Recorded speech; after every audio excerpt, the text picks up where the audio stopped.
can I help you?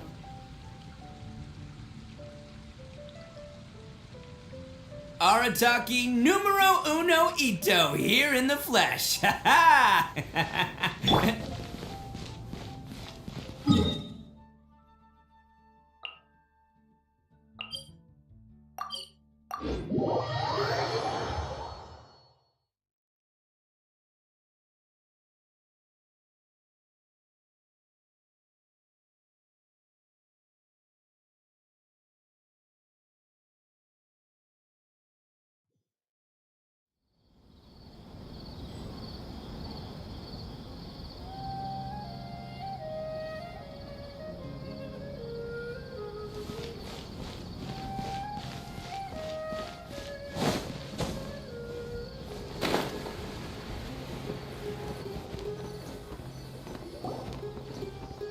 Oh, you're back already.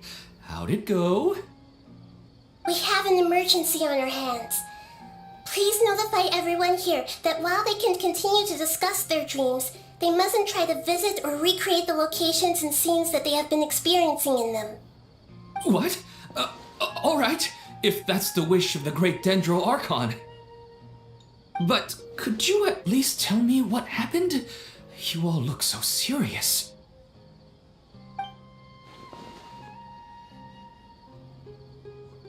I see. I never knew even a dream could be so dangerous. Don't worry. I'll be sure to notify all the event participants and inform the other staff members about what has happened. Using the event registration list, I should be able to contact more people that were interested in dreams and warn them about the situation. Thank you. That would be very helpful. Let me confirm if all of today's participants are still here. Atta has already left. It seemed that he was on his way to make a hammer, so that shouldn't be a problem. Oh, wait a second. Where's Katya? Has anyone seen Katya? Has she already left? Oh, I think she already left. She said there was somewhere she wanted to go. Oh no. Did she want to look for the place from her dreams too? Can you tell us where she went? Yes, she did briefly mention it. Somewhere near Chatrakam Cave.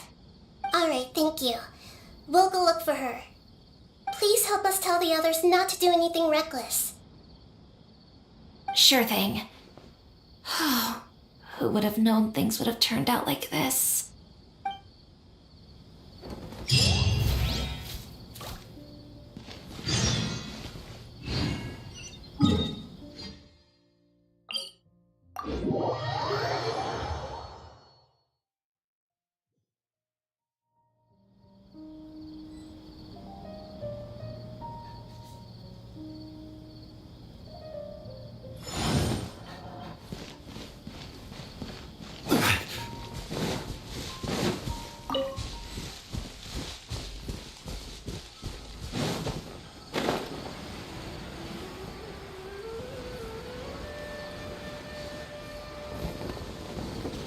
You shouldn't see me like this. She's sitting over there and surrounded by monsters. Come on, let's rescue her.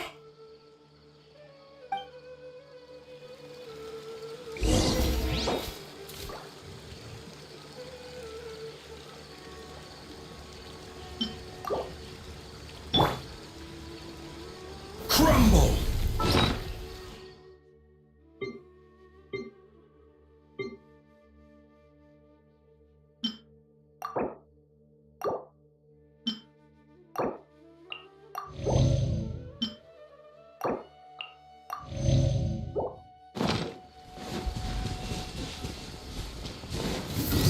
Solidify!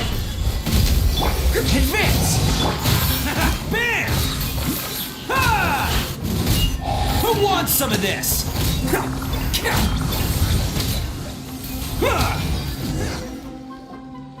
She seems to be in the same condition as Ilman earlier. Yes, but luckily she hasn't been injured or jolted awake yet. Let's carefully move her somewhere safer. See you tomorrow, Professor Aisha. Huh? Why am I back here again? Dreaming? But what about Professor Aisha? Oh, I see. It was all just a dream. Well, that makes sense. After all, it hasn't changed a single bit. Huh? What's it? Nearly 20 years and it still hasn't bloomed.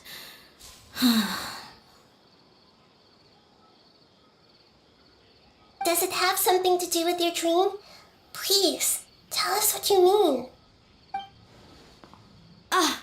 Sorry, I'm still feeling a little groggy.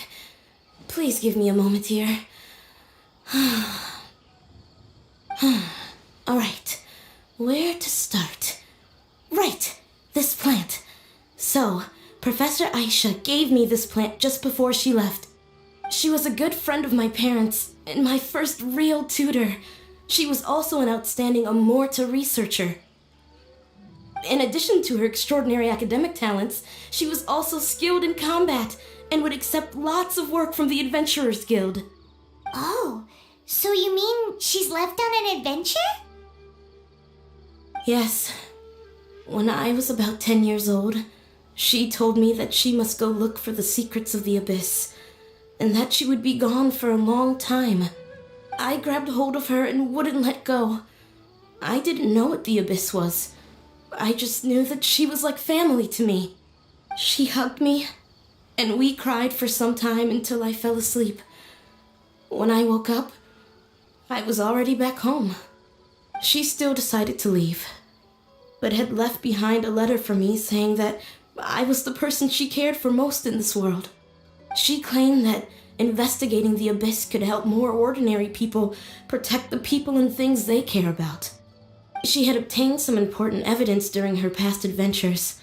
If she didn't set off right away, she might miss the perfect opportunity. Guess Ad Astra Abyssosque isn't just a slogan.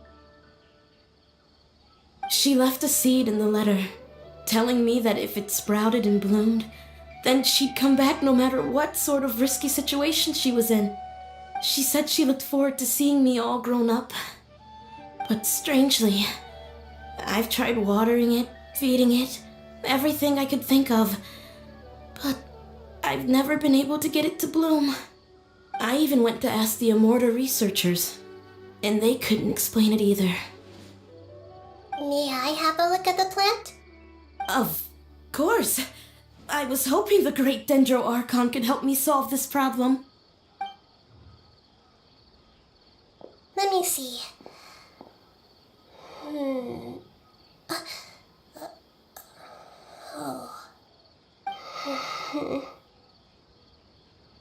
Huh? We've never seen that look on Nahida's face before.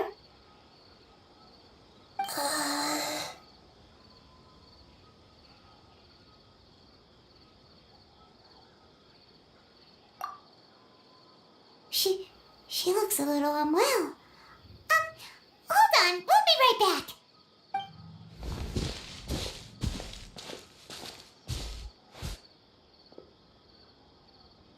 What's wrong, Nahida? You can't tell what's wrong with the plant either?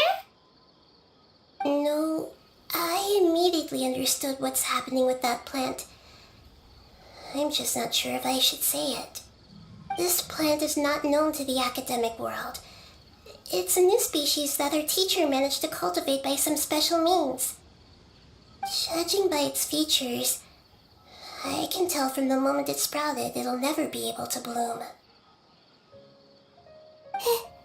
It can't be. It means that this Professor Aisha she keeps mentioning might have foreseen the danger and was prepared to never return. From my experience observing people, she would undoubtedly regard this as a brutal revelation. When forced to confront such brutal truths, people may break down into tears, talk nonsense, or lose their tempers. I know she has to face the truth, but at the same time, I don't want to hurt her. Tell me, what should I do? Yeah, that's a tricky one.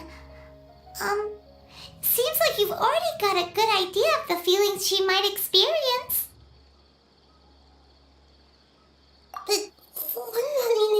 wishing it all on you? What if she just gets angry at you instead? It's alright. There are all kinds of people, and the examples you observed are just the most extreme cases.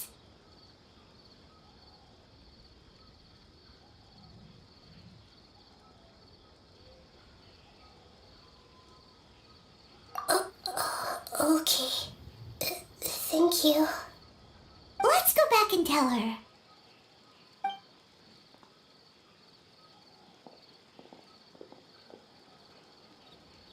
Huh? It'll never bloom? But how's that possible? If a plant is unable to bloom, doesn't that mean it can't reproduce either? All that's left for it to do is slowly wither away. Are you saying she never intended to return? Seriously? So everything she said was a lie? But she meant well. Since the separation was inevitable, she hoped that you would be able to come to grips with such a cruel parting a little later in life. Yeah, her love, care, and attention to you, all those warm moments were real. I guess she had hoped that you could understand and respect her choice after learning the truth. I see. Sorry, I don't want to sound ungrateful, but it's just so much to take in. The dreams are so beautiful, yet reality is heartlessly cold. I really thought she had come back. I had so much to tell her.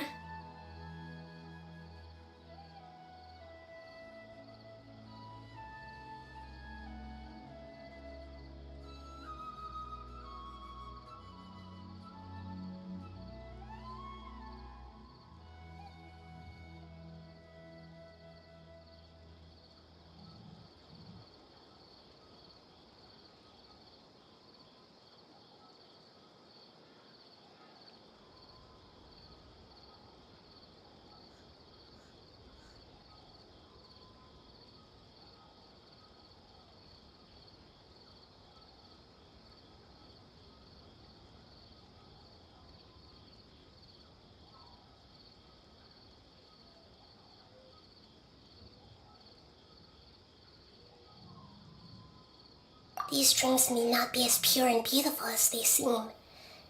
Some kind of power may be exploiting your feelings. Really?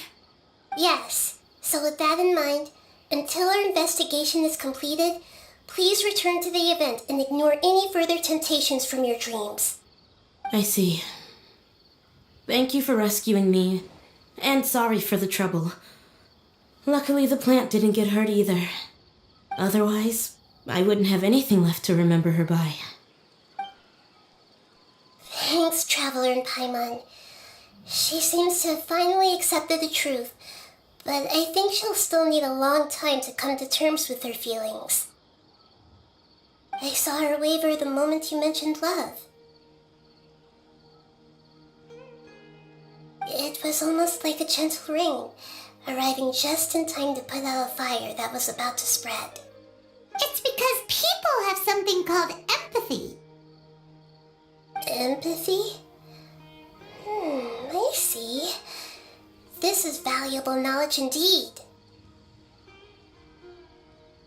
By the way, you said there may be something that's trying to exploit their feelings.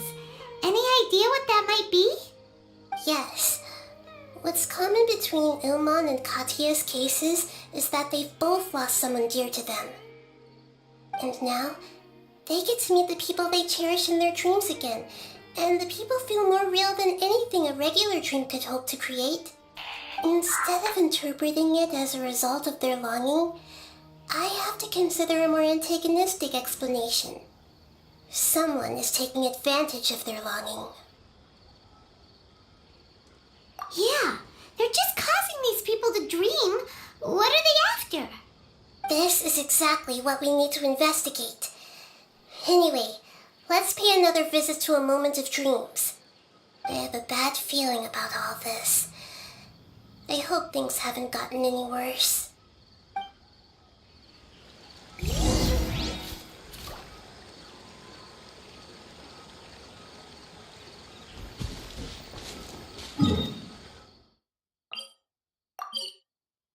We're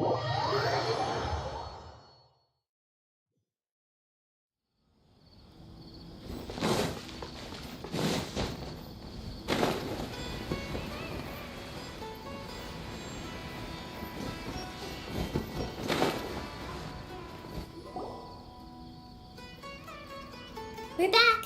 How's everything here? I am so sorry, Great Dendro Archon. We're still trying to figure out how to explain the whole thing to everyone. Because of your warning, we've brought dreamers here even if they were completely unaware of the danger. But some of them have already fallen asleep, and they haven't woken up for a long time. I fear there's nothing we can do about it. A moment of dreams is just a small interest group. We don't have enough staff members to handle this. Just as I expected. It seems my guess was correct. It's the Dendro Archon. She's back. What happened? Why have we been gathered here? Many of you here have been experiencing some beautiful dreams. But I'm sorry to tell you that based on our investigation, there's some kind of conspiracy behind them. Before we learn the truth, please don't try to recreate the scenes in your dreams. Whatever you see, don't be tempted by them. Huh? But... I don't think it's a big deal. Aren't we just dreaming? It's not like dreams will have an effect on others. We've already met 2 people who ran off to the countryside alone and got caught in dangerous situations by falling to the temptations in their dreams. That's right! These aren't just dreams! It's serious! Alright, I get it. So does that mean once we have some conclusive results from the investigation, we can continue to enjoy these dreams? Yeah, I still want to visit my sister in my dreams.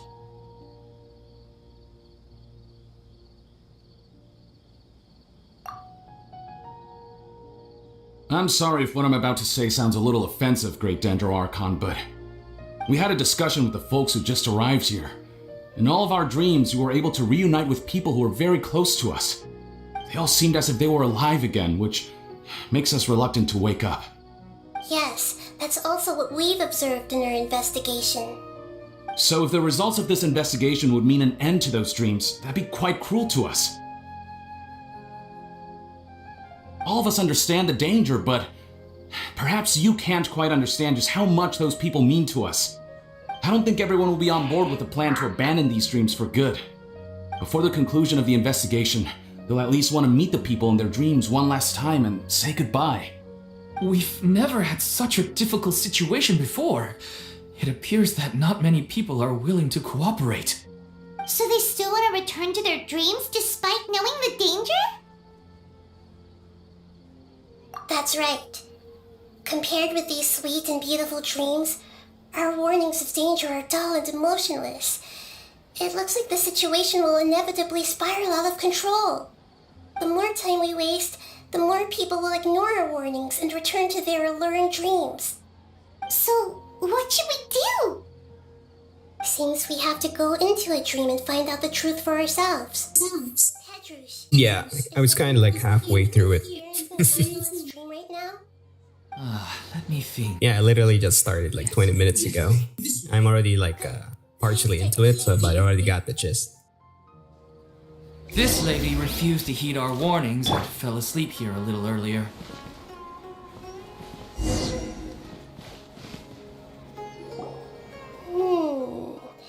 She's only asleep and hasn't started sleepwalking. It seems she hasn't sunk too deep into her dream yet. Do we also need to fall asleep if we want to go into her dream? Don't worry about that. I'm Lesser Lord Kusanali after all. Now, don't be nervous. Just close your eyes. Imagine yourselves as waves gradually rolling onto the beach. You slowly wash over the shore and sink into the sand. Yeah, sure, but ad for what?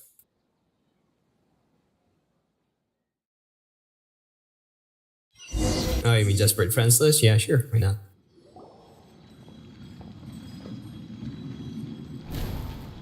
What's wrong, Traveler? You look a little disoriented.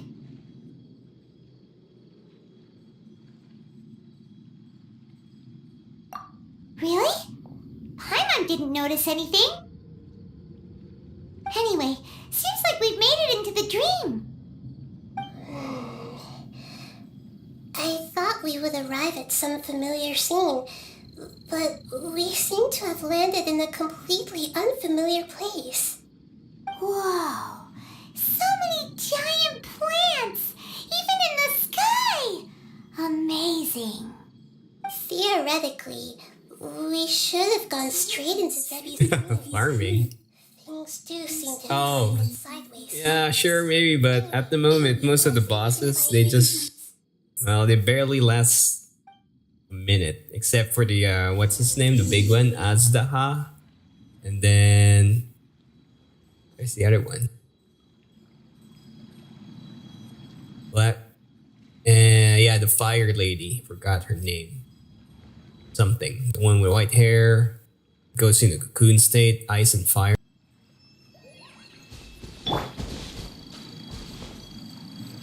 Yeah. I know, yeah. I'm already kinda farmed the hell out of it.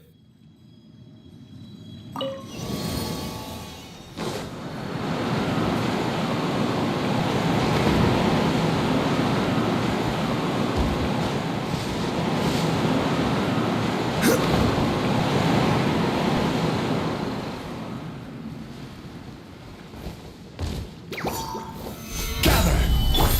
Live! Charge! Attaboy!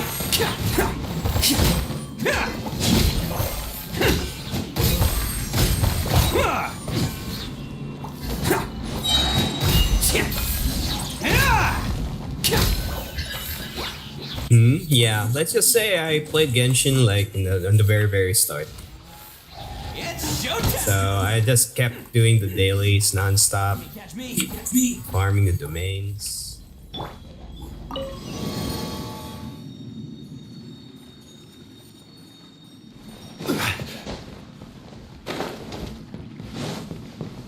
Yeah, that's most of the reason why I'm kinda slowing down, because I've been playing forever now, practically. On the side. Not like we have any other way to go now. Let's go in and have a look. Both actually.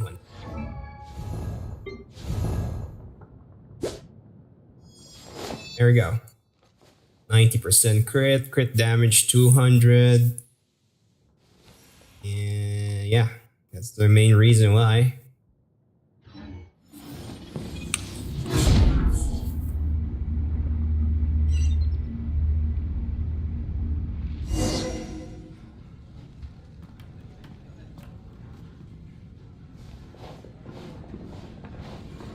Hey, this place looks familiar.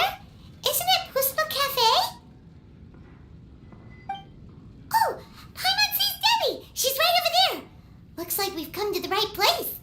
These alluring dreams often portray a scene from real life. Yeah, you could say I really like the lazy builds where I don't need to keep changing stuff. What about that space we were in just now? Both. You can't mean this is another collective dream? Yeah, I think I got his sword. I forgot the name of the sword. People have been experiencing these beautiful dreams. I'm kind of lucky with the pulse, so That they're interconnected. Compared to everything is overpowered right now. I'm literally brute forcing my way, even if I'm not using the right element. Ah, Paimon gets it now. Well, let's go talk. Oh yeah, one sec. Oh, but there are some other people next to her. Are they dreaming too? If this Yeah, it's been a while. I've had these artifacts for a bit, then the other quite a bit, so I could no longer remember. perishes. Because I already maxed it out for so long. One sec. Just to be sure. Huh. How do we do that? Just leave it to me. No. What I mean is the I'm using. Oh my god, this is what I hate. Slowing me down. There we go. Geo damage bonus.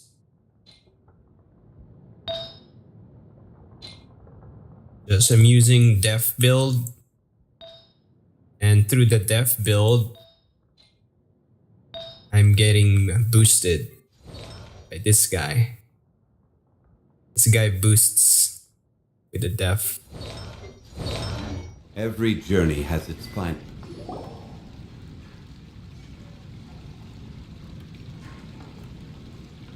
Yeah, as far as I remember, Ito reacts to def defense.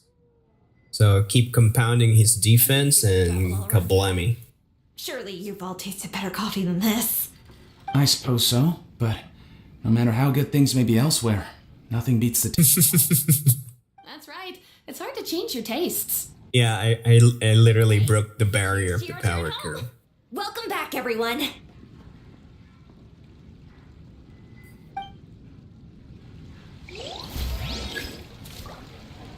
Use Nahida's element.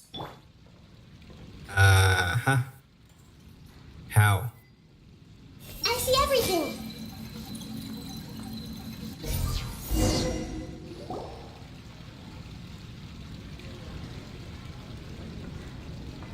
Huh. How could they be? Well, I guess it doesn't matter. Yep, got it. He sounds a little hesitant. I've confirmed that this dream belongs only to Debbie, because I'm unable to hear the thoughts of the other two people with her. So, this is the okay. power of the Dendro Archon? Paimon, better watch your thoughts from now on. Don't worry. I don't often use my powers like this. It's rather impolite. Alright, I need to get myself ready. It won't be easy to break it to her, but there's no avoiding it now. The Great Dendro Archon! What brings you here?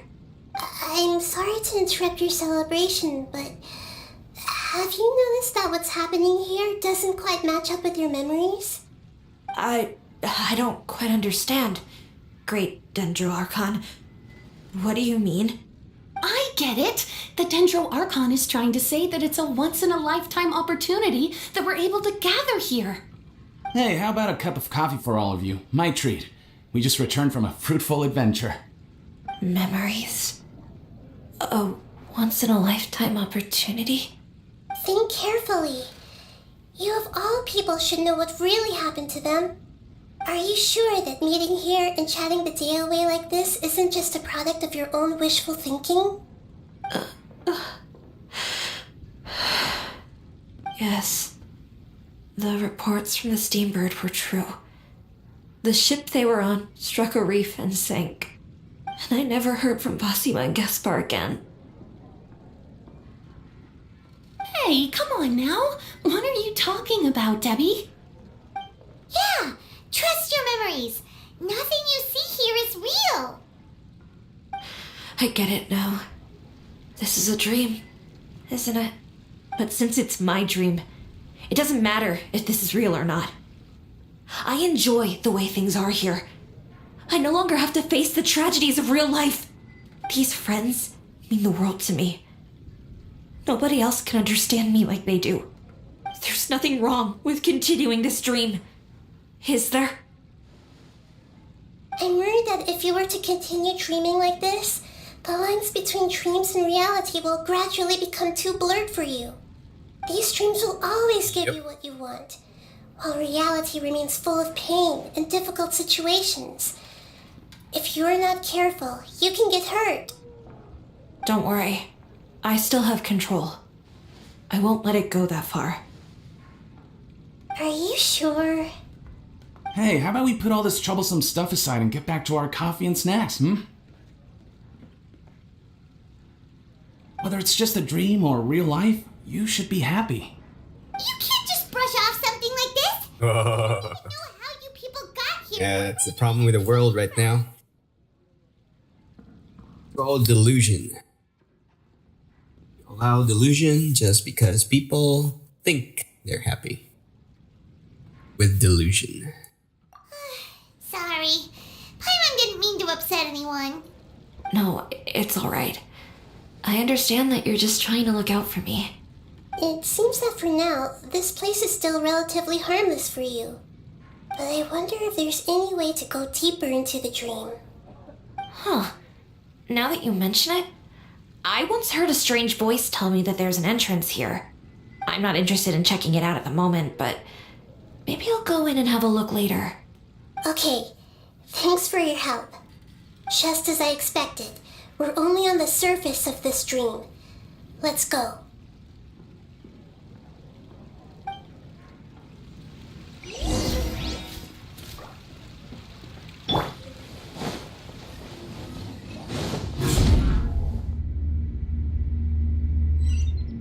Whoa. Okay.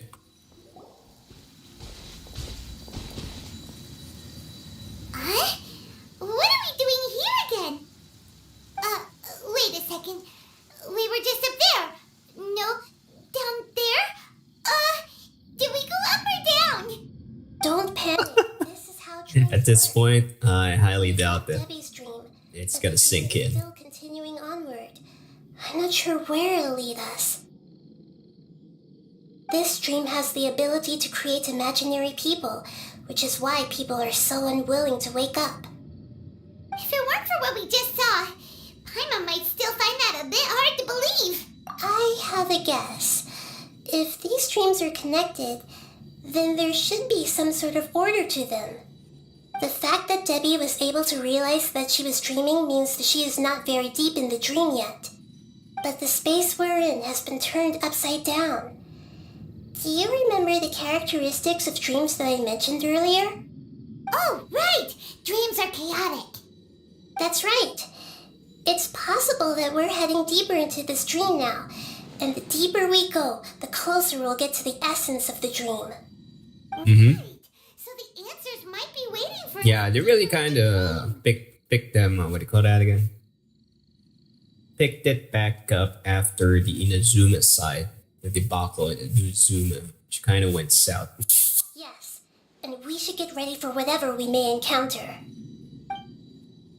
Yeah, there's many morals within the story, but it's more a question of, do people actually understand the moral, or are they just in it for the husbandos and the waifus?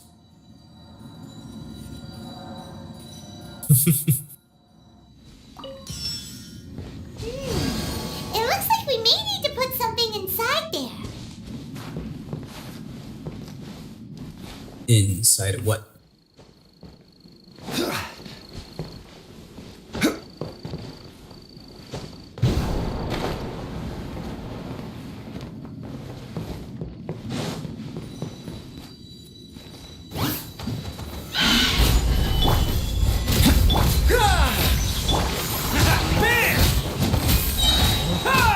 Order guide you.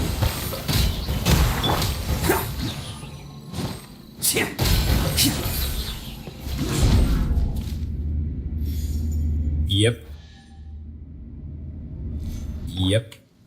Pretty much. When it rains, it seems to disappear slowly. Yes, and it appears again as soon as the rain stops. It's less like a flower, and more like a dendral slime that's trying to keep out of sight. Here we go again with Nahida's analogy. Yeah, that's the problem. They only want to look as good, but not be as good. Here or down there? Good thing we didn't fall. Yes, we did. We just fell upwards. That's not helping, Nahida. Paimon has no clue what's going on anymore. That's where most of the problem is coming from. It's just pretending, not being. Wait, weren't we already here a little earlier? This is probably Ilmon's dream. Huh? Why would he start dreaming again? Yes, Right. but it seems that the danger isn't enough to stop him from longing for his wife. Based on what we've learned so far, he must be sleeping more deeply for his dreams to appear here. But fortunately, he already knows us from before, so hopefully we'll be able to wake him up.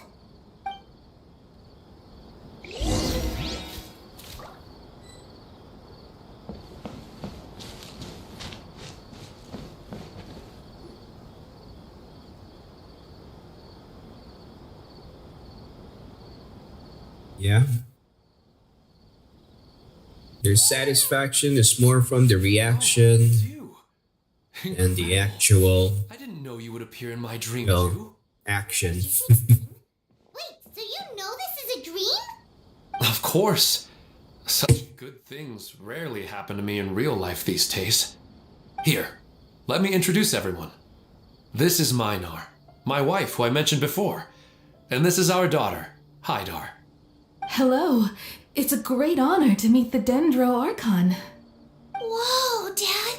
You know the Dendro Archon? That's amazing! Also known, yeah, this is pretty much VR chat. Is it a new toy? No, it's Paimon! VR chat and Genshin Impact, Anyway, now story-wise. time for that. Nahida, this doesn't seem to add up with what we were expecting. You're right. Let me think for a bit here. Oh, right! We didn't see him in a moment of dreams earlier. Paimon thought he'd gone home. Sorry. I just had to make sure that Hydar could get a chance to see her mother. I had gotten pretty familiar with the hike, so I brought Hydar with me. I'm just glad we didn't meet any monsters along the way. Yes, I'm glad too. I didn't expect her to grow up so fast. It must have been very hard for him. I regret not being able to fulfill my role as a wife and a mother. No, don't talk like that. Let's leave all that unhappy stuff behind for now. Even if we're in a dream, it's still a blessing that we've been able to reunite in this way. What should we do now? Should we tell him the truth? You can let me break the news. I should be the one to do it. I'm sorry, but I should tell you that your dream did not create us. We are real people with our own consciousness. Like the last time we met, we are still investigating this dream, and we've already learned some things about it. So you mean there's something nefarious with this dream as well? Ilmon, what's going on? It seems the reunion of our family is destined to only be temporary. To be honest, if this becomes a dream, I mean a real reality, But in all likelihood, it's that's gonna happen. indeed how things will end. Oh, Yeah, pretty much. no, Mom, you can't leave. I'm afraid I don't quite understand what's going on. Don't worry, Hydar. Mom's not. Yeah, this is a dangerous concept, which is bound to happen in the near Minar future. doesn't understand any of this. I'm fully aware that this is a dream, so that's why I've never told her the truth, but never mind. It's not like I would know what to say. I mean, I don't get any of the complicated stuff. But regardless of whether this dream is good or bad, you're here to resolve it, right? Yes.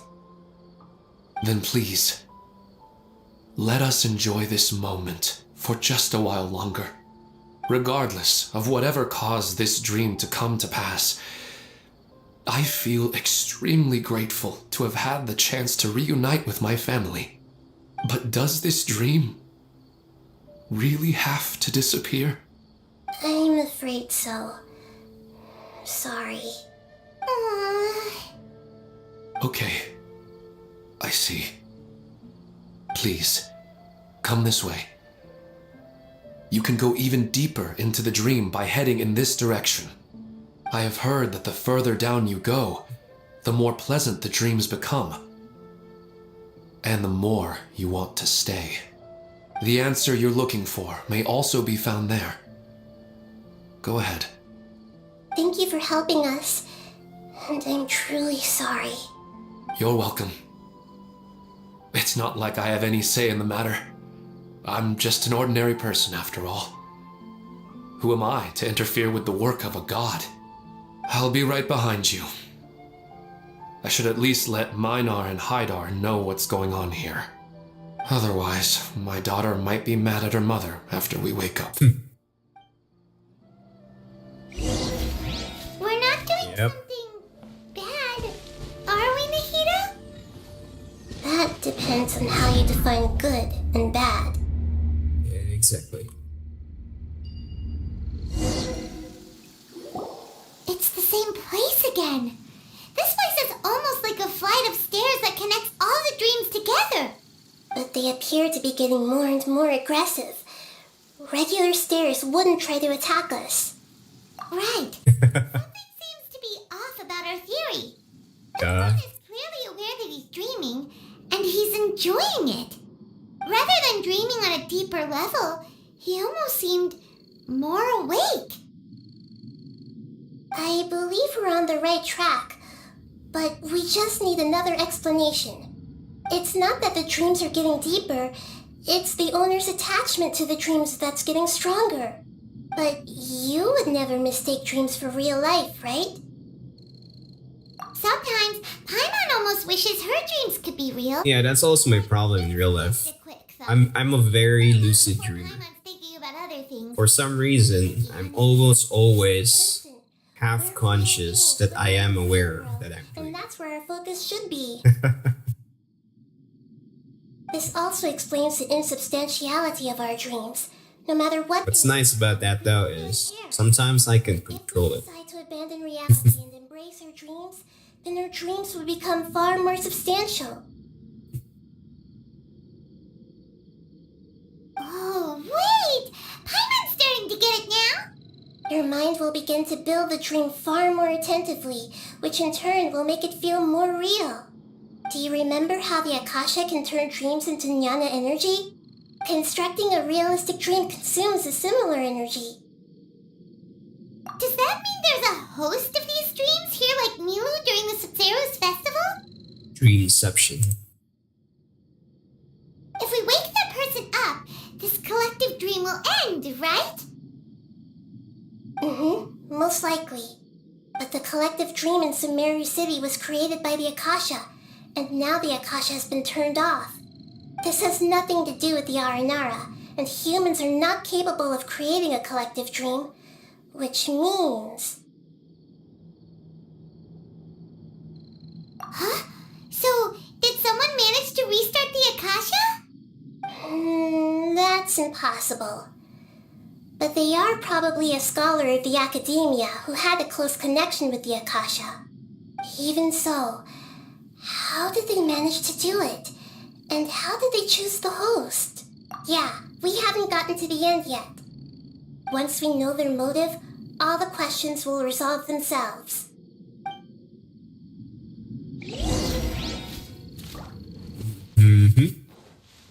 Yep.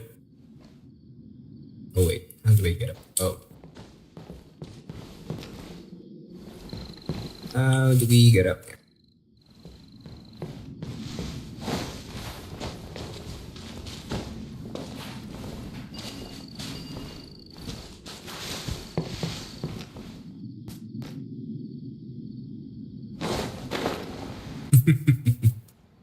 Uh-huh.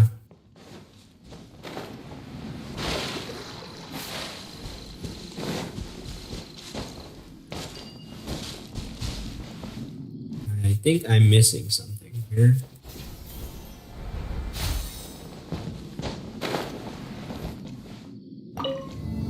Oh, that's stupid.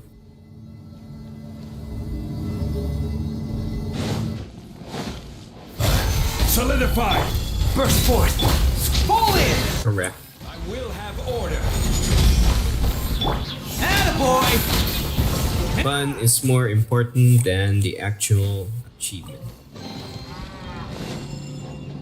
It should be both, but never either or. Achieving is the fun part.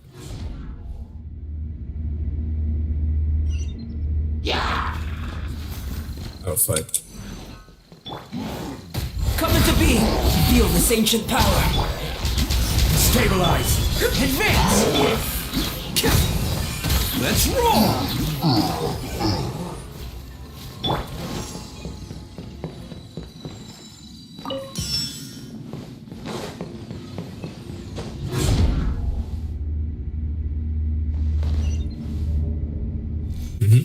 All the water that used to be here has turned into rain. Then let's get through here before the water level rises.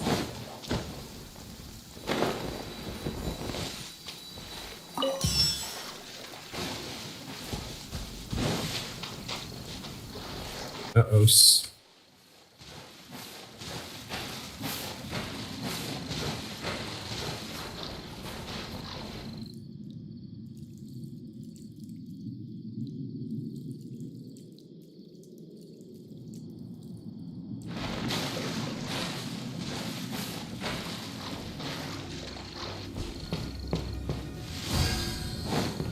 We finally made it! The destination is right ahead!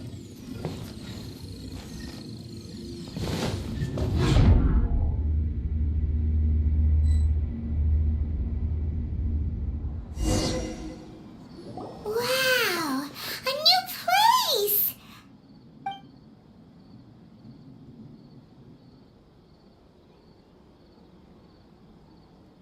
Well, it's just new to Paimon in this dream. This should be the final destination. Huh? Really? Yeah, these are just ordinary city streets. I have powers related to dreams, so it's usually easy for me to tell who's dreaming and who's created by dreams. I guess only those who have thoroughly accepted this dream will be able to come here. There are so many people here. How can we find the host? Don't worry, I have a way.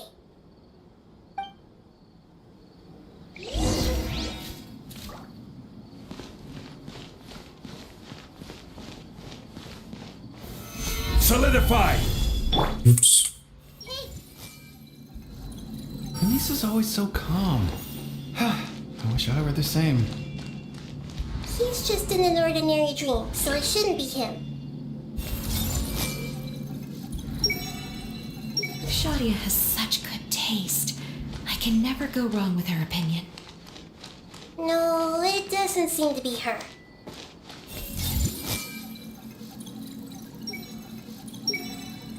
Who doesn't want to drink? You know, I've heard that plants grow better if you play music for them. And on that note, it's been a while since I last heard you play. Sorry, I've been a little busy these last couple days.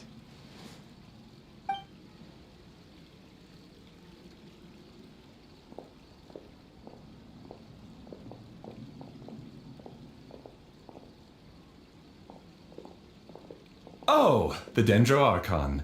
What a pleasant surprise. Well, you can blame the problem with the world with how people had been plastering the platitude of not caring about what people think. And this is my Because what you're actually throwing away is the word How may we help you? empathy and consideration. You already know all about me. There's no need for all... Morality is the awareness of your actions, of what you're doing to others and what others are doing to you. As expected of the Dendro Archon. I'm sorry, Amira. It seems So, research has attracted if you do the math, attention. if you brainwash an entire generation to not care about Later. what other people think, that also means you don't care about what you are doing to other people. That's where the real problem lies. Naive to think I could deceive the Dendro Archon in person like this. The insanity of the I don't care what you think I movement. need to ask the first question. How well would you say you understand this dream? This dream was built by the Akasha, and it has the power to create imaginary people who no longer exist in the real world. As for you, you found a unique way to become the owner of this dream, going so far as to have even given up the ability to wake up again. Given up the ability to wake up? Impressive. You truly are the embodiment of wisdom.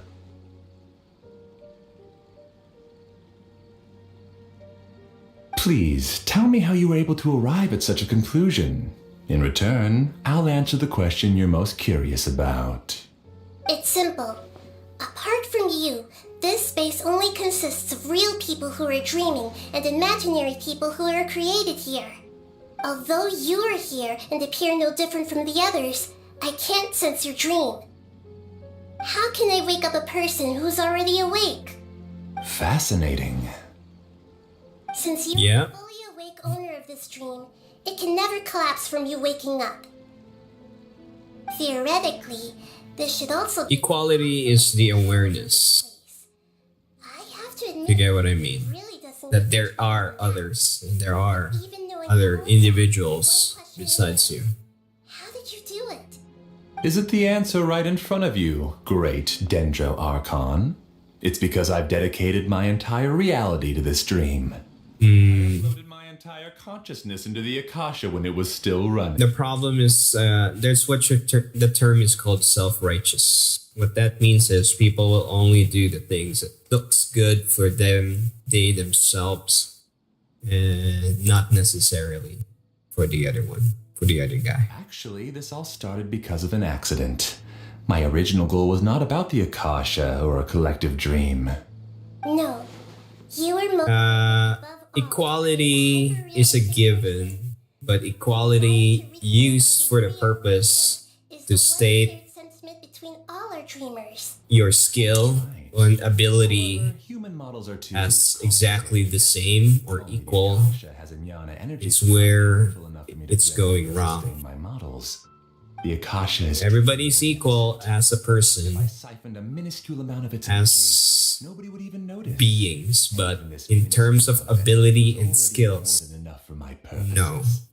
Even using just crude methods. Everyone has their specialty. Train a fairly realistic person. Everyone, yeah. I named my first work Amira. Huh? Yep. You mean the girl we just saw? She and I entered the academia. It's just called word play. People are just using Times on just that first the day. good words as a platform to exercise their, let's just say, Conducted research and made breakthroughs together. ulterior motives. I felt like we were two separate bodies that shared the same heart. Yep. However, Elazar later took her from me.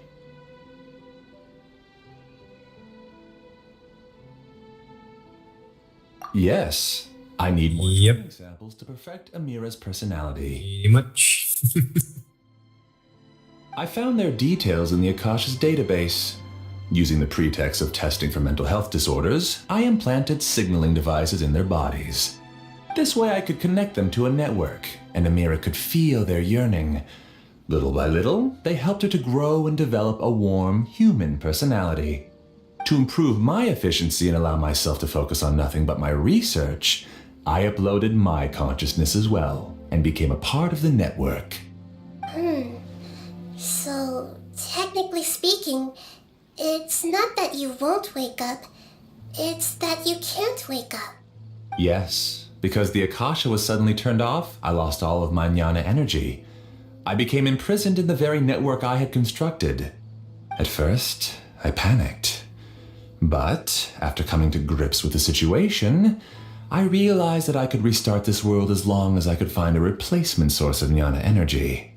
That means everyone in the network is providing you with jnana energy!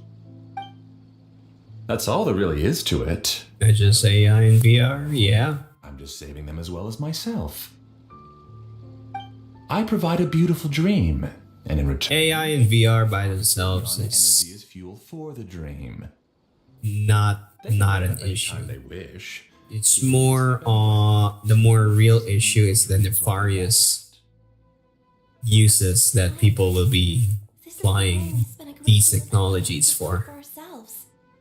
right? Yeah, she's right. And this is definitely one of them. Free will. I don't understand this at all, but I just want to spend some more time with my family. People are going to be exploiting mental health issues. Thank you, Right. dear. Great Dendro Archon, I hope you can understand. You don't need to gather. There will be a lot of rich people desperate enough. Dendro Archon is nothing if not kind and considerate towards her people. She won't interfere with what we're doing here.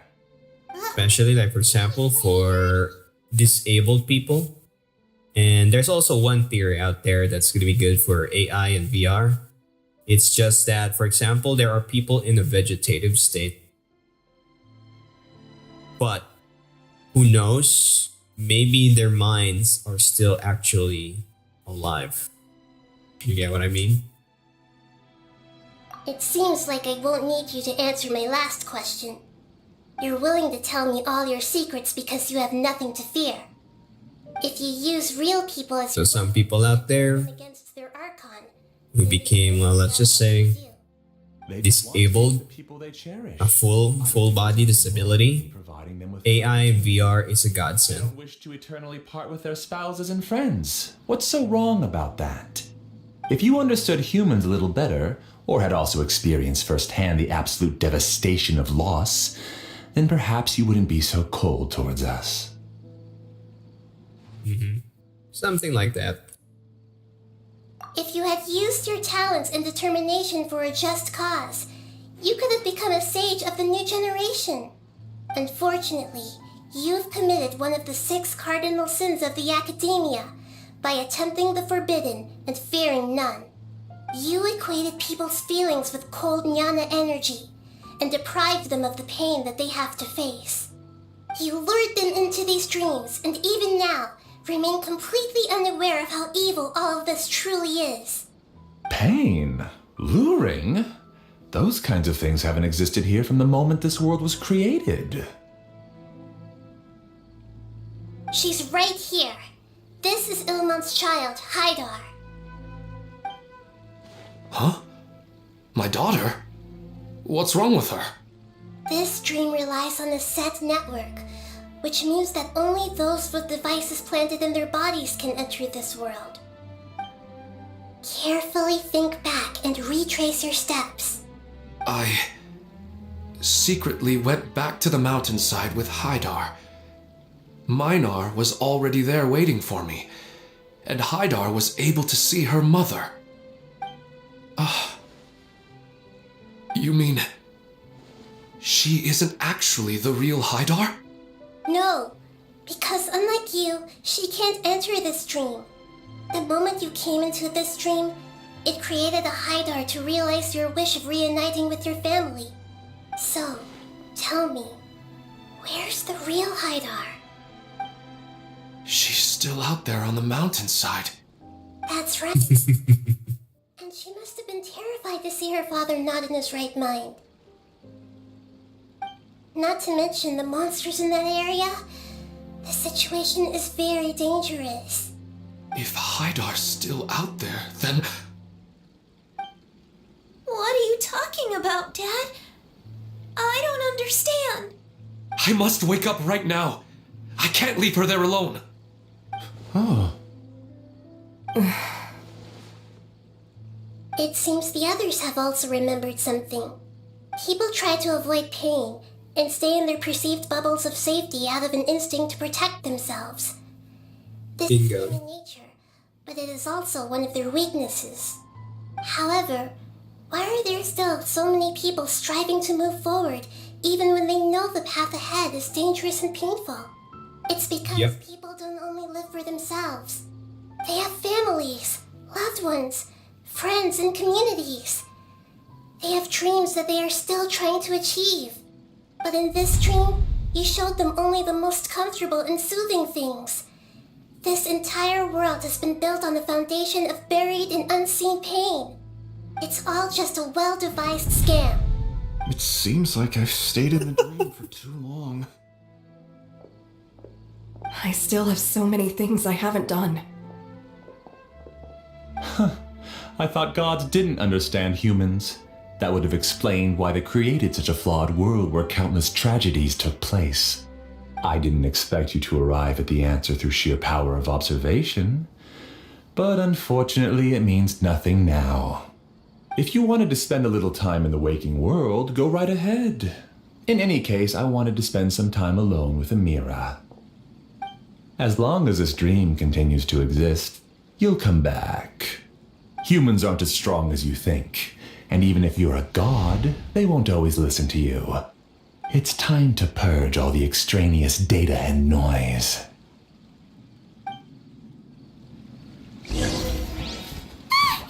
Monsters, be careful! All of you, please get out of here and find somewhere safe. I am the master of this dream. I can create endless waves of monsters with the snap of a finger. Don't worry, they'll wake up before they get hurt. Amira doesn't like to see others in pain.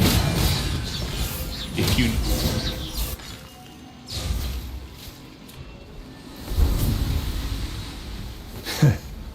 You haven't won just yet.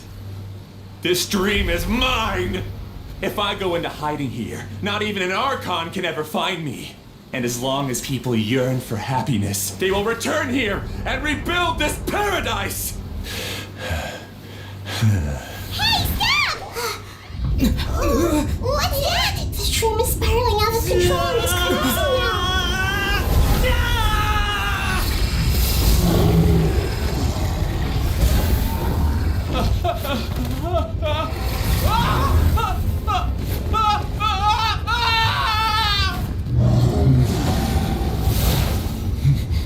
Oh no.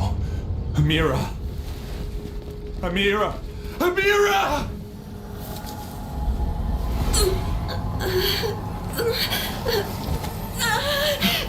Amira, are you alright? I don't feel well. No, no, no! Please, no!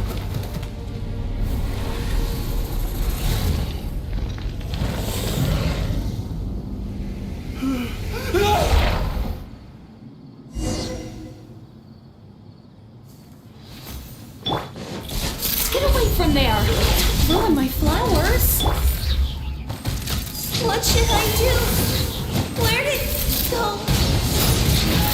Left because he doesn't. Oh, it's a boss. Okay, full power then. Who am I? I'm not Amira. Glad that's over. What happened just now? He's not very proficient in using the Akasha's technology, and he spent a lot of Jnana energy creating monsters. Now the system is out of control. All the people he created also turned into monsters, including Amira. It's terrible, even for a dream. Even Paimon's freaked out. Paimon can't imagine what they're going through. The good news is that the chaos seems to have subsided. Now we only need to wake up the people here and let them return to their real lives. Amira. My dear Amira. They're all gone. It was just a big dream after all. I couldn't change my fate, and my knowledge turned out to be useless. What a cruel world.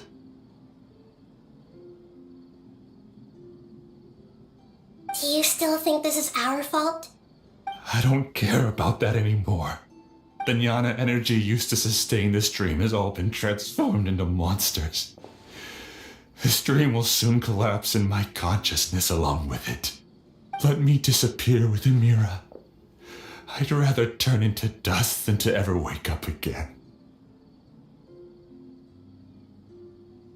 It seems that everything that's happened is too much for him.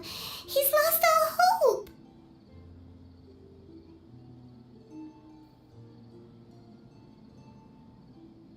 I think seeing Amira turn into a monster was punishment enough for him. After comprehending the hollowness of the unreal, it's time to revisit the meaning of existence. Existence? I'm different from the others. I've long given up everything outside of my consciousness. Using my knowledge of the Akasha, I have a way to extract your consciousness from here and put it inside a knowledge capsule. The Academia has probably kept your body, so you should be able to wake up soon. No need. Just let me disappear.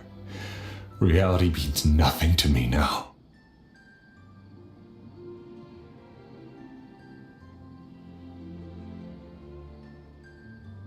This isn't compassion.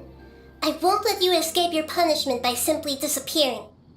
Exactly. As for your Right. life after that, Good it'll be writing. up to you how you want to exist. Alright, Traveler and Paimon, we should go back. We can finally wrap up this whole thing.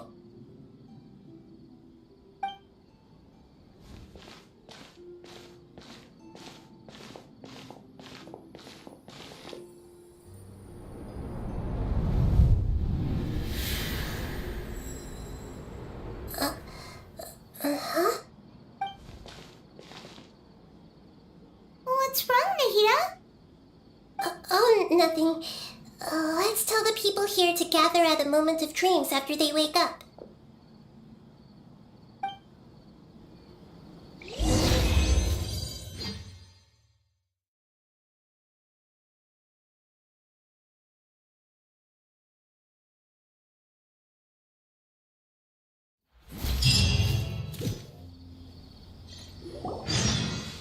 Oh, great!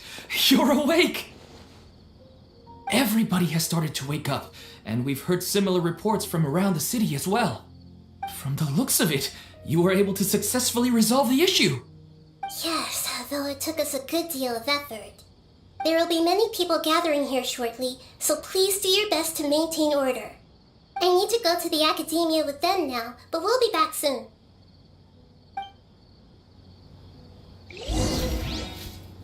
Are we going to ask about that scholar? Yes, but it may take some time for him to wake up after his consciousness returns to his body. We can leave the rest to the Matra.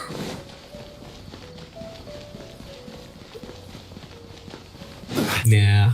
Yeah. Nope. Oh, it's the great Dendro Archon. How can I help you? I would like to check the registration records of a Kasharawar scholar. He should be in an unconscious state right now. Okay, just a moment. Just like that. Sorry to keep you waiting, Dendro Archon. We have confirmed that there's a scholar named Beinuni who's been unconscious for a while. The cause was improper operation of the Akasha. He hasn't regained consciousness yet, and... Oh, you going? Sure, no problem, man. Have a good eat. Isn't his name Musace? I guess he didn't want to Go be for it. or bothered by anyone. Please, give the knock. Yeah, I'm starting to crave some chips now. Too bad I don't got any. Understood. Oh, no. But for safety reasons, I need to know why. It's simple. This contains his consciousness. It's long been trapped inside of a dream. He's committed an act that affected the safety of Sumeru. After he wakes up, I'll inform the General Mahamatra of all the details. I see. I'll take care of this right away. Thank you, great Dendro Archon. No problem. Alright. Everyone should have gathered at a moment of dreams by now. Let's head back. System of the divine tree is...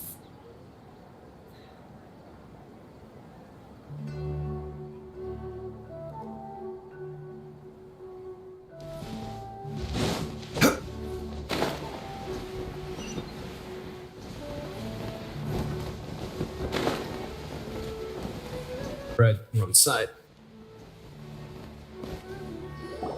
Let's be quiet and just listen in. I wonder what she's going to say. Hello, all of you who have just woken up.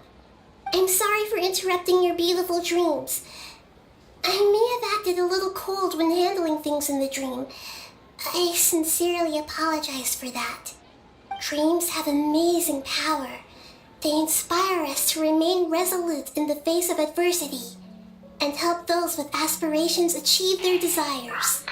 But dreams also have the potential to exploit people, confuse the senses, and distort the truth. Unfortunately, you are all chosen as prey for an elaborate scheme. As I've said before, I'm still learning, and cannot fully empathize with the pain of all the loss you've experienced.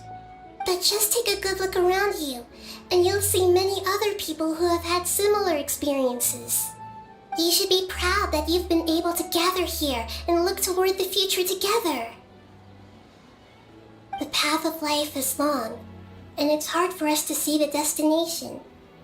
This leads us to ask a lot of difficult questions. What's the meaning of life? What's the purpose of my existence? Why do I keep experiencing pain and loss? Of course, the most comfortable choice is to stop progressing, give up thinking, and just keep repeating whatever you're already familiar with. Whenever you have such thoughts, just look at the people and things around you. Some people work hard all day so that their families can have a hot meal on the table at night. Some people travel all over the world in order to create art that resonates with all of Teyvat. Some venture in search of the world's secrets to prevent rapidly approaching, yet still unknown, world-shattering catastrophes. Life is not just about yourself. Each and every one of your actions shapes you and the world around you. Look, friends and family will remember what you've done, and even some people you've never met may benefit from your actions. Therefore, many people will strive forward to forge new paths, even if they have to endure great pain to do so. Once you begin your journey on that same difficult yet rewarding path, you'll come to know the answers to those big existential questions, yet they will no longer feel as life-defining as they did before. But if you were to believe that life is nothing but an empty, ephemeral dream, then that's also the only thing it will ever become. You are free to choose how you want to live your lives, but as your Archon, I should first make this information known to everyone. In the end, it's up to you whether you want to embrace a beautiful dream at the cost of your real life. Nahida said she wanted to speak with us alone. It seems like she went to the plaza in front of the academia.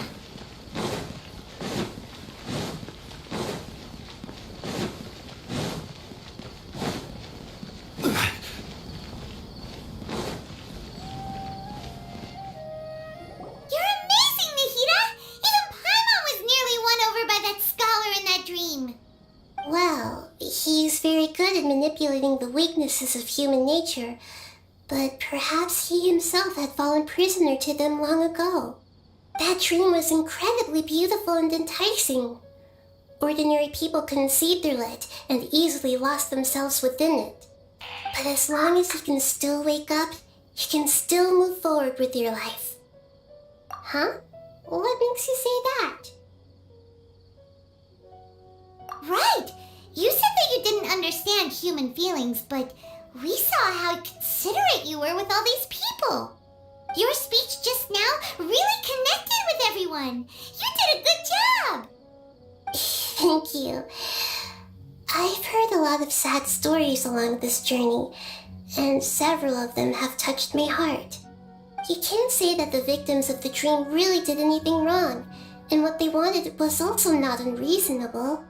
That's why I could understand them when they tried to resist us and protect the dream.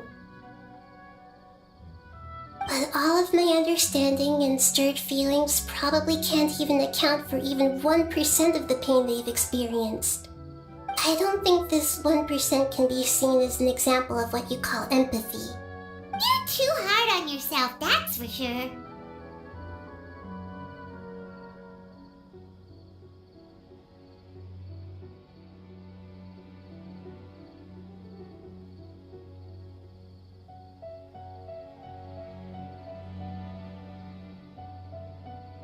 Alright.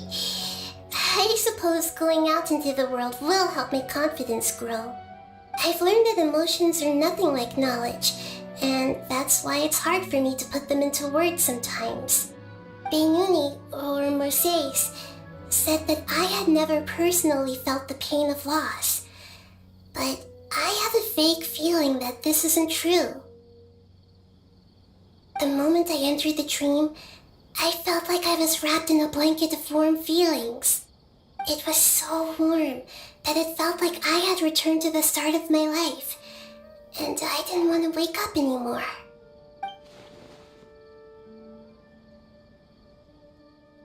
But when I opened my eyes, the feeling was gone without a trace. If I have to make an analogy for it, I would say I can no longer see words on a piece of paper after they have been erased, but I can still see the slight indentations of where the words had been written. But now that I've experienced this dream, I think I can say with confidence that I won't dwell too much on the meaning of that warmth. It's enough that I can tell I was once supported by that warmth, and its existence has allowed me to get to where I am today. If I dwell too much on its exact nature, I would be putting the cart before the horse. I gave a speech to inspire my people, so if I were to fail to live up to those words myself, then that would be too embarrassing.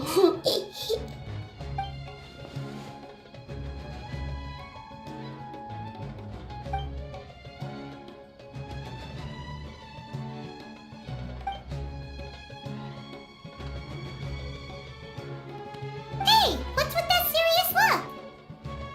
You keep looking like there's something you want to say. Is there anything you want to tell me? Okay. Since we just woke up, let's stretch a little bit. A new day is about to begin.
Hey there!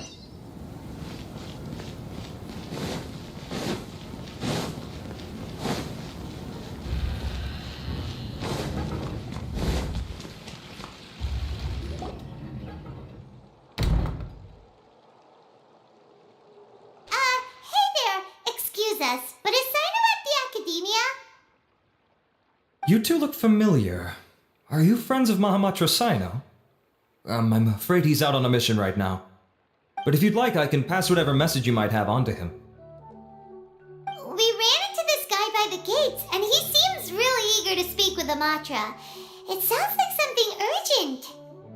Oh? If you don't mind, why don't you tell me about it first? Siraj. Siraj. That name sounds familiar. Isn't he a Vahumana researcher? Vahumana researcher? Yes, one of their most renowned, in fact. I hear he's as daring as he is intelligent. There are rumors he'll become Vahumana's next sage. But please continue, good sir. What about Siraj? I want to report him for conducting a dangerous experiment. He kidnapped me, tied me up, and took me to that horrible cave. Experimental equipment everywhere. I ran as fast as I could, a little slower, and he would have caught me. There's no rush. Please, take your time. What kind of experiments was he conducting? Where is this cave? I don't remember. Huh? You can't remember? All I remember is Siraj walking towards me, and then my head started feeling weird. It's like a nightmare that I can't recall. I just know that that place is dangerous, and that they must be stopped.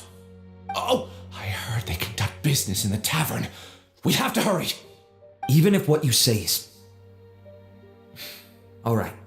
I'll have some of my colleagues look into Siraj. But before that, I would like to administer the Matra lie detector test.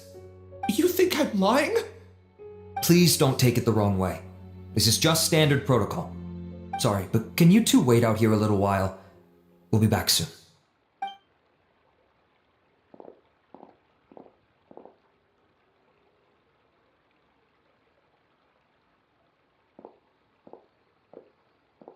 Huh? I'll hate them. Let me bring you up to speed. First things first, Ilyas passed the lie detector test. This indicates that what he said is highly credible. As such, we've decided to launch an investigation based on the leads he provided. Per protocol, this matter was reported to Acting Grand Sage Al-Haytham. After hearing about it, he left a message for Mahamatra Sino and then asked to join the investigation. Huh. It's kind of weird for you to be working with the Matra. Is there a special reason? You're overthinking things.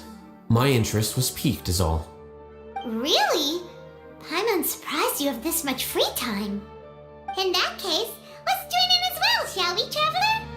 It's already against protocol for Acting Grand Sage Al-Haytham to participate in this investigation.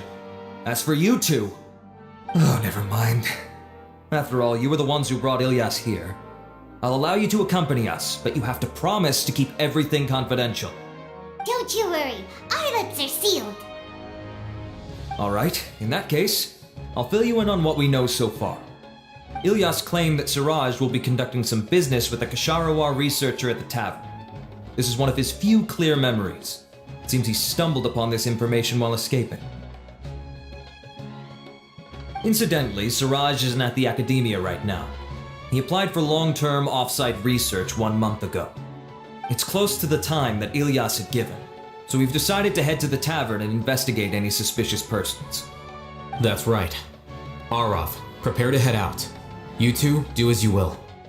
Oh, come on! We already said that we're coming!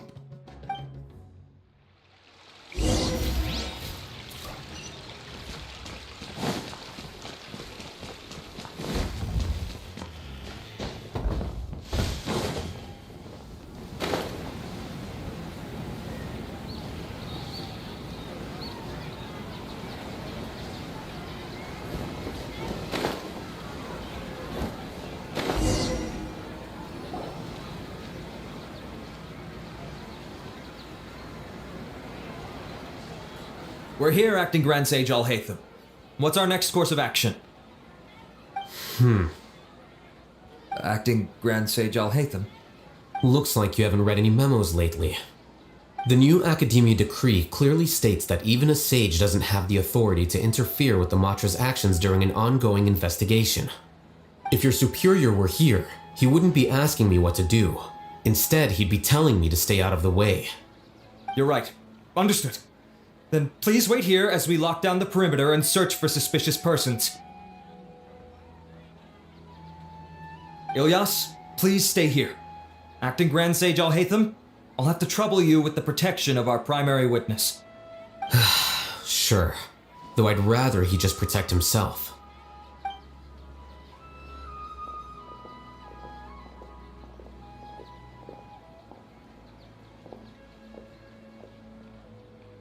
You're the same as ever, casually ignoring people just like you did back at Aru Village.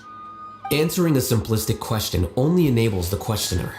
Besides, I need him to understand my position clearly. Arav has just as many doubts about my coming along as you do. But unlike you two, he's making this matter more complicated than it is, with his considerations like the acting Grand Sage is trying to seize the Matra's powers. That question was obviously bait. The Matra were once under the influence of the sages, and so were often subject to these bureaucratic traps. The test was strictly unnecessary, though. I hope that our exchange will assure him that I won't interfere with their work this time. Why is this so complicated? This is why I was against becoming the acting Grand Sage from the very first. Titles and rank inevitably make a lot of things more troublesome than usual. Excuse me, Acting Grand Sage Alhaitham. I've had a question on my mind, and I need to know the answer no matter what. Have we met before? No. I have no recollection of ever meeting you. Haha, I thought so too. I probably wouldn't have had anything to do with someone of your caliber. Then why did you ask? Well, for some reason I felt a sense of familiarity when I met you for the first time.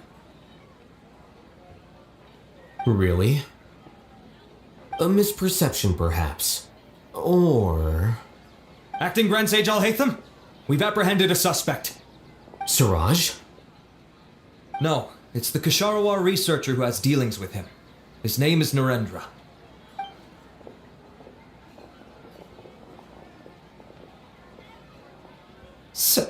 Acting Sage Alhaitham?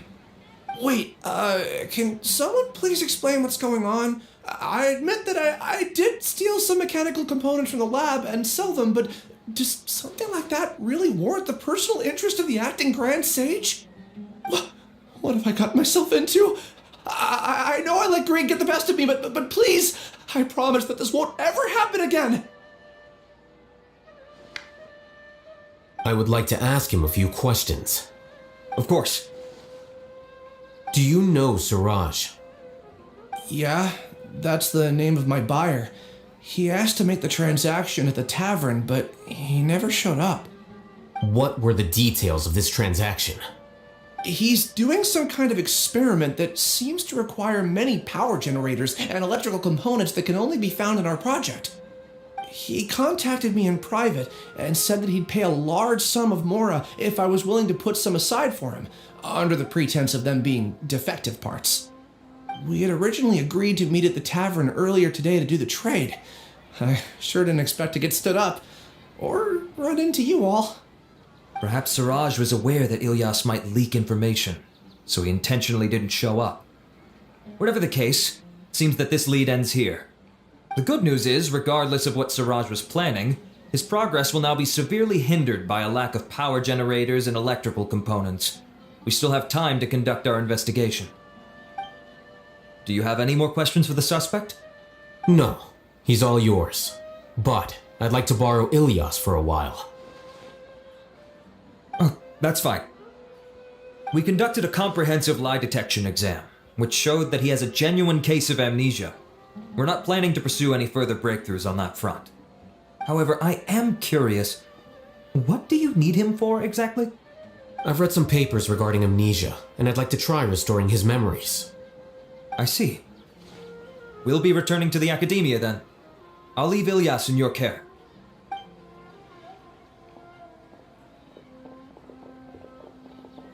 Follow me.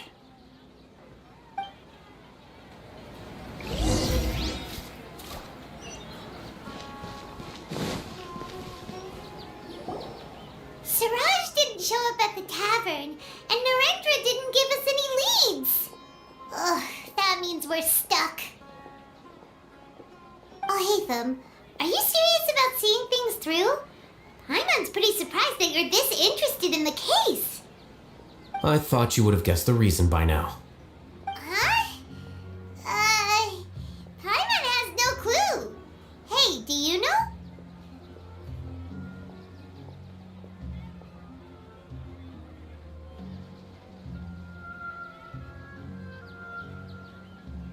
Yes, we were classmates. Oh, so that's why you asked to come along when Arav briefed you on the situation. So you're not here because you're interested in the case itself, but because you know the suspect? You couldn't be further from the truth, but I wasn't expecting much from you to begin with. For the time being, all you need to know is that we were once classmates.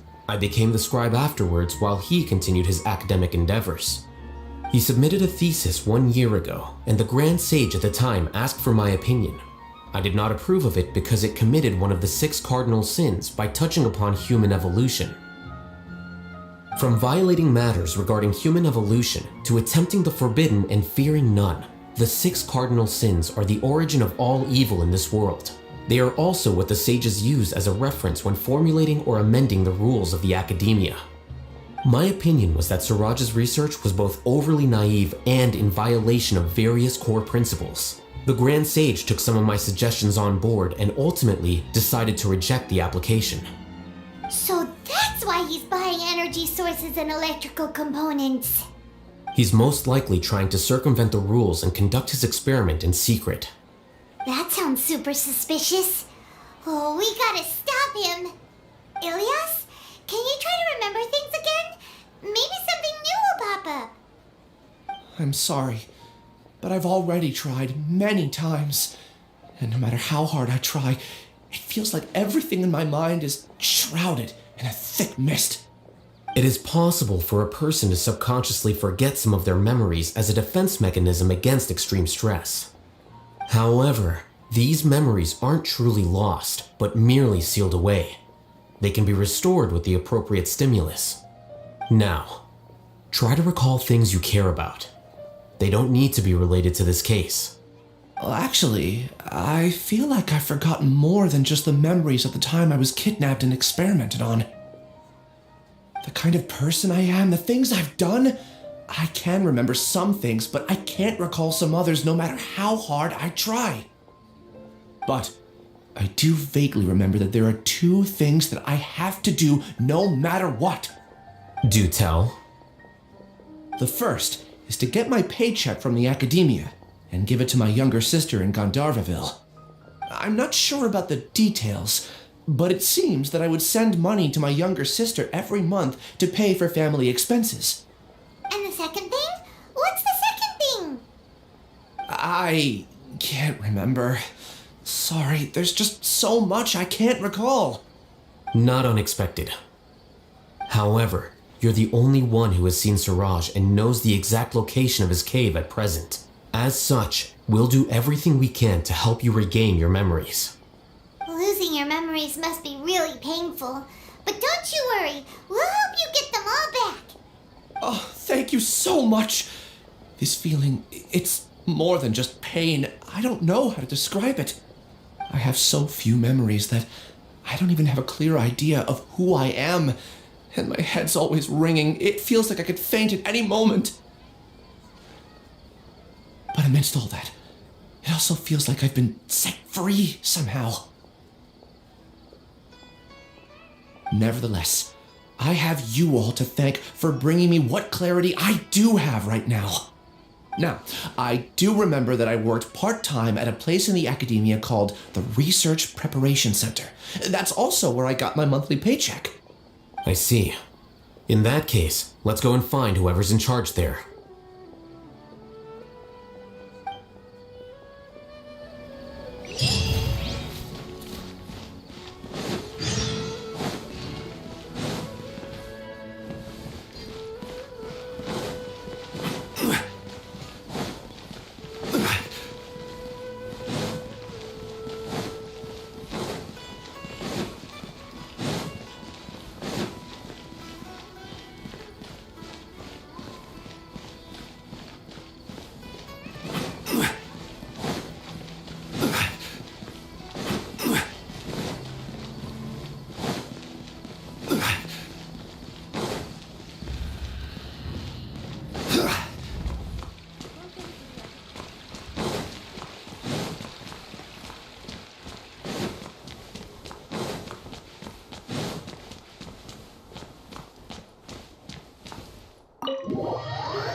Acting Grand Sage Alhaitham.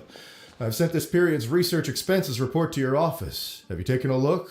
Are there any issues with it? I did. Recent research expenses have decreased quite a bit compared to past figures. Yes, though that is primarily because there are fewer scholars with research needs. But that can be a rather convoluted topic. Might I ask why you are here today? I believe you know this individual.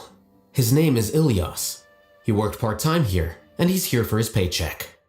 Oh, yes, of course. Though, Ilias, where have you been these past few days? That was our busy period, but then you disappeared without a word. Everyone had to pick up the slack. I'm sorry, something unexpected came up. But I know I've caused trouble for everyone. Is there anything I can do to make up for it? The other researchers have more or less finished your share of the work. However, there is one thing that is yet to be settled. Do you remember Chandra? You were in charge of following up on his off-site research application. He retracted his application a few days ago and canceled his off-site project. He's the 12th person to retract a research application this month. I'd like you to ask him why he did that. Chandra is probably having coffee at this hour, so you can find him at the cafe. Understood. Then, about my paycheck. I'll pay you in full once you return. However, make sure you don't disappear without saying anything again. Be considerate to your colleagues and give them some forewarning at least. Is this acceptable, Acting Grand Sage Alhaitham? I have no objections.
Ilias?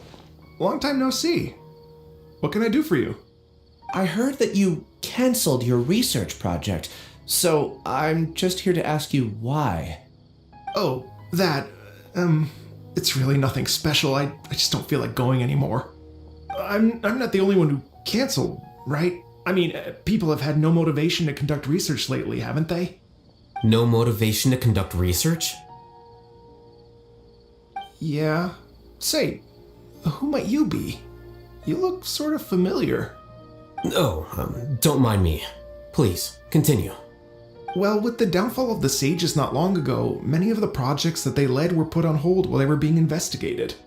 With the situation being so volatile, people are picking up random things to do to kill time. No one wants to risk starting any new research until it's clear how things will pan out in the future. When you say how things will pan out, you actually mean what the new Sages would have interest in, right? Wow, talk about blunt. But that isn't the only reason for the lack of motivation to start new research. So what are the other reasons? Well, because the Akasha terminal shut down. I'm sure you're all aware that we require all kinds of knowledge to perform any of the research we do. Back then, the Akasha would respond to any of our requests for the knowledge we needed. It was beyond convenient. We didn't have to spend an extended amount of time studying, so we were able to immediately run various tests and experiments. I see. You get it, right? After having had a taste of something so amazing, who can be bothered to manually sift through data and files ever again? There are only a handful of people at the academia who are starting new projects or performing research. Most people are like me, waiting for a recognized researcher to start a project before immediately applying to join. Although our names will be further down in the paper, we'll have a much easier time. We don't have to do most of the mental heavy lifting. All we have to do is focus on our assigned tasks.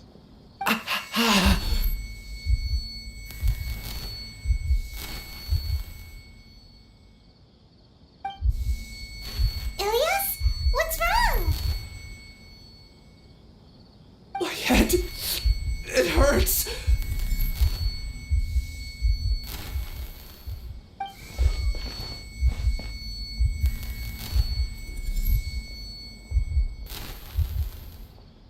I remember now. I remember what Siraj said to me as he approached. You will become Siraj number 36. Fuse yourself with a consciousness under my control. Think only in accordance with a set module, like a worker bee in a beehive. Paimon doesn't get it. What does that even mean? It's what Siraj was researching and the topic of the thesis he had submitted. Collective consciousness and the path of evolution.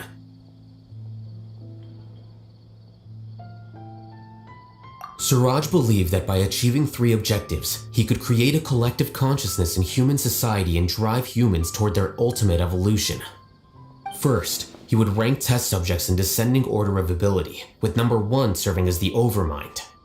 This Overmind would then divide tasks into numerous modules and delegate them to the collective's members based on their assigned number. Lastly, members would share their memories and emotions to facilitate the rapid exchange of information within the collective.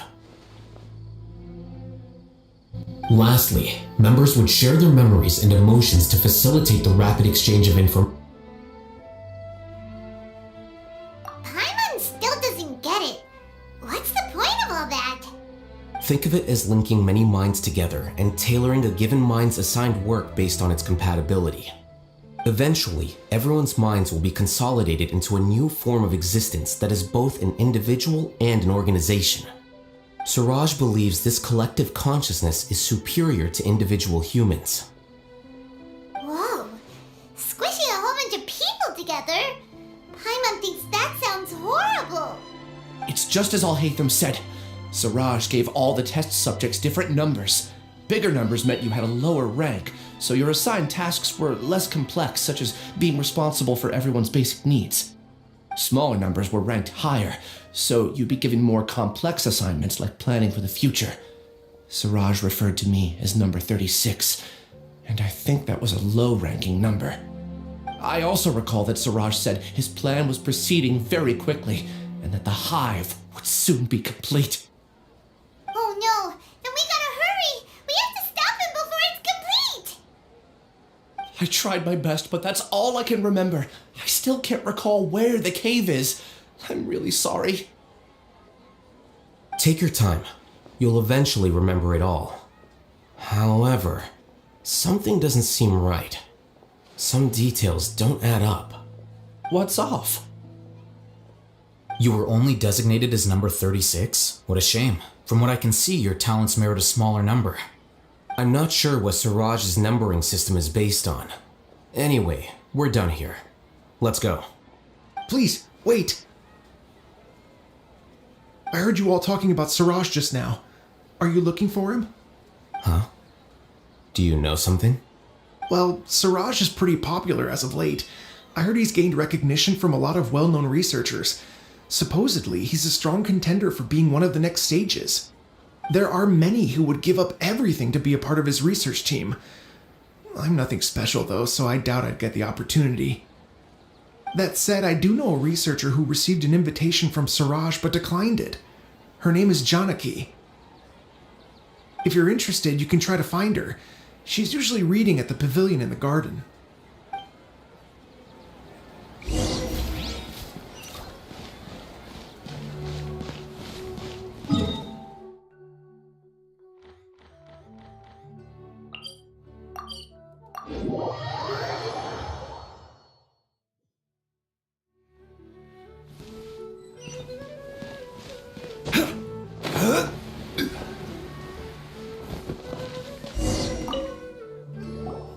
Are you Janaki?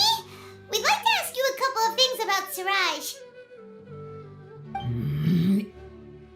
Ilyas? Do you know me? I'm sorry, but I don't recognize you. Are you playing dumb with me? No, I'm not. I actually have amnesia, so I've lost a lot of my memories. And? Are you trying to say that I should forgive you just because you've forgotten what you've done? Or are you using the acting grand sage as backup to settle things with me? The two biggest loners teaming up. What a terrible thought. That's enough.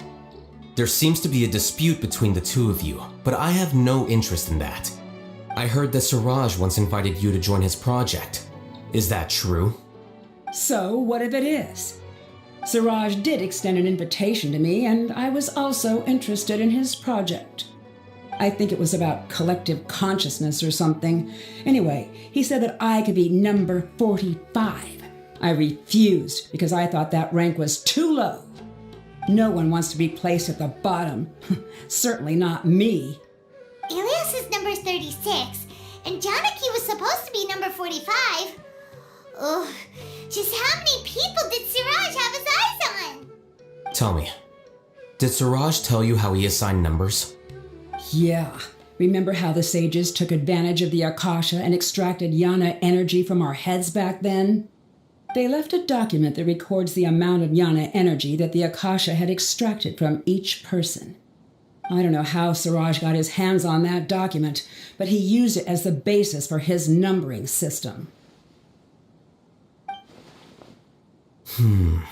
I see. He believes that this data can be used to evaluate a person's computing power.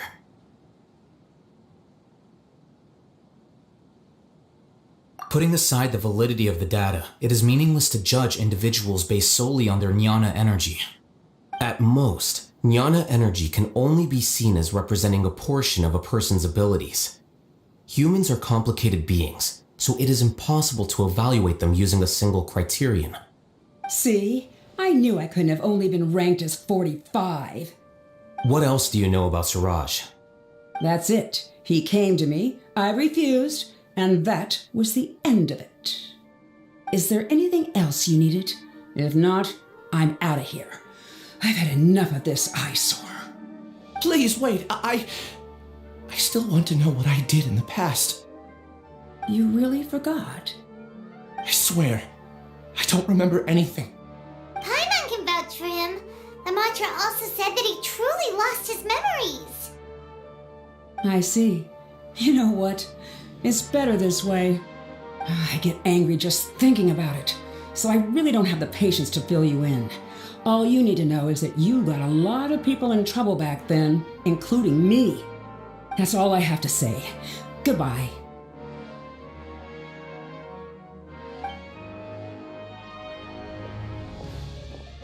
And she's gone.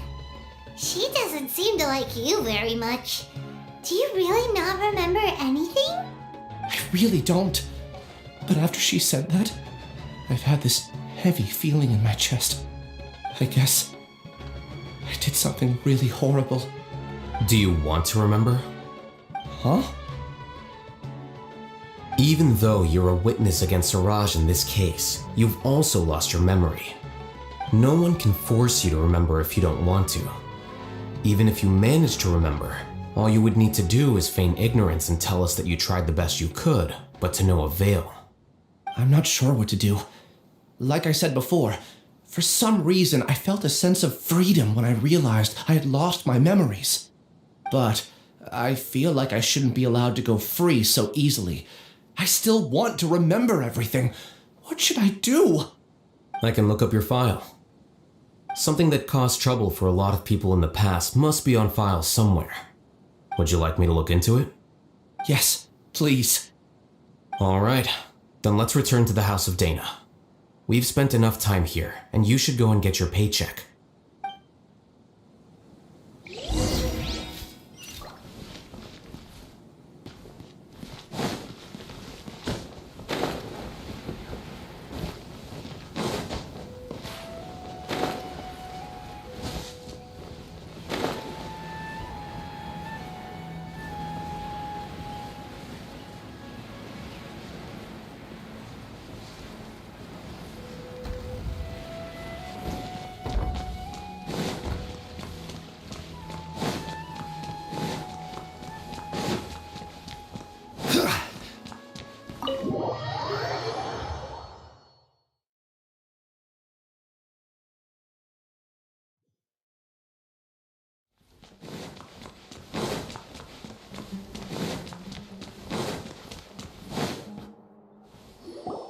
Let's split up for now. Ilyas, you go and deal with that. The rest of you, come to the archives with me. We'll meet back here later and then head over to Gandharvaville. Okay, thank you all so much. Relax, Ilyas. Being nervous accomplishes nothing. That's true. I'm ready. No matter what I've done, I'm ready to face it. I'll also try my best to remember anything else related to Siraj. We'll put an end to all of this. I'm holding you to that. See you later.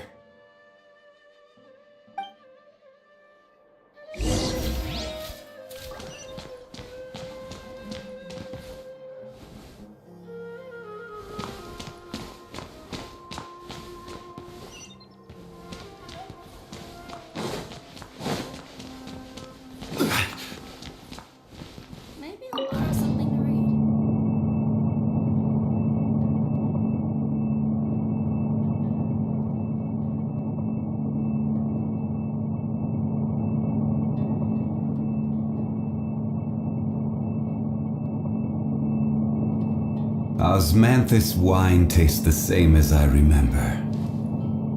But where are those who share the memory?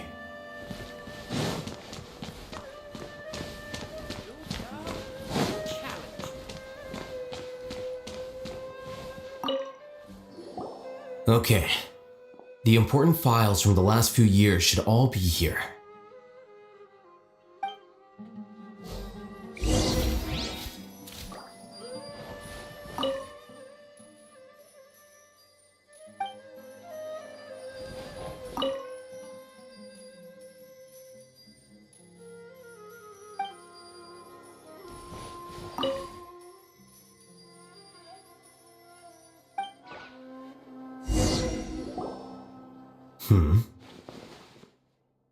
What's wrong? Nothing. Anyway, I found Ilyas's file. Let's meet downstairs.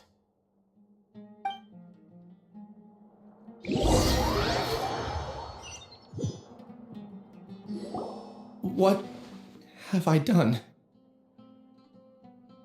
This file indicates that you were once commended by the academia for your courage and sense of justice. You were considered a hero. Huh? Me? Yes. Your instructor was engaging in academic fraud, and you were the one who reported him. Your report was found to be true after a series of investigations, and your instructor was brought to justice by the Matra. This incident caused quite the commotion, and the Academia sent you a commendation. What is it? Are any memories coming back to you? No, it's just... my head feels like it's being ripped apart again. It hurts. Did I seriously do that? Then why? Let's put this matter aside for now. It isn't directly related to Siraj, so there's no need to push yourself over it. I'm sorry.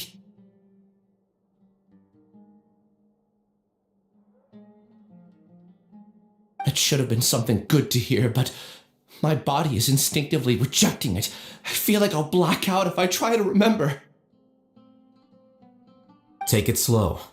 Recovering memories is no easy task, especially when it involves memories that you don't want to remember. Just do what you think is right.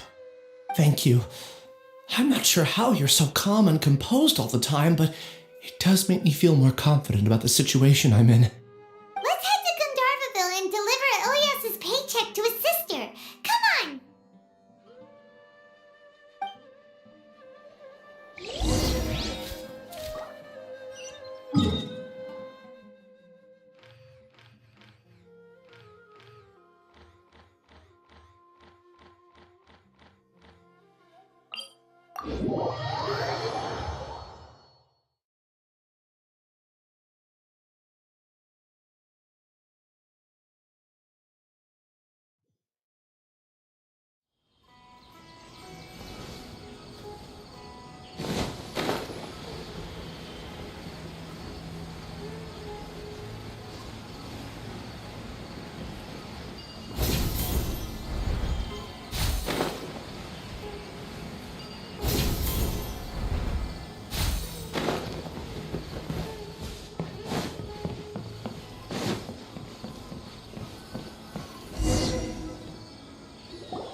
We should be close. Let me think. It should be this way.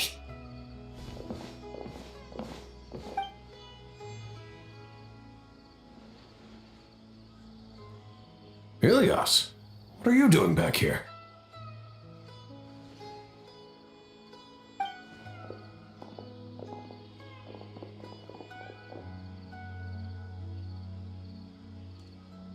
Dad, it's nothing. I was just wondering how everyone was doing. You sure everything's okay? Did they bully you again? It's all right. You can tell us. Ilyas, what's wrong? I'm fine. Just a minor headache. I haven't been getting much rest lately. Back then, I told you not to be a hero. Look how things turned out. I can't imagine how things are going for you at the Academia. We've even been receiving threat letters. You don't have to force yourself to stay at the Academia. You can always come back home. I'm all right. I just need a little rest. Ilyas doesn't seem like he wants them to know that he has amnesia. Hey! That's enough, you two! Ilyas isn't feeling well. You can keep nagging him once we get home. Ilyas, let's find somewhere to talk. So, how's your headache? It's much better now. Oh, here. It's this month's paycheck. How's everything at home? Same old, same old. It's just that everyone's worried about you. Don't mind their nagging. Deep down, they know that you did the right thing. It's just that after hearing a lot of bad rumors about you and seeing all the threatening letters, well, they're mom and dad. Maybe they just want you to conform a bit more. Conform. Yeah, you don't remember? After the incident, you... Ilyas? What's wrong? Ah, I see. I remember now. Don't worry, I remember now. You're acting a little weird today, you know? Anyway, I understand your decision, but Mom, Dad, and I just want you to be happy. I don't care if you're a hero or not. I just want you to enjoy life and relax more. Your understanding is a great comfort to him. Is it? That's good.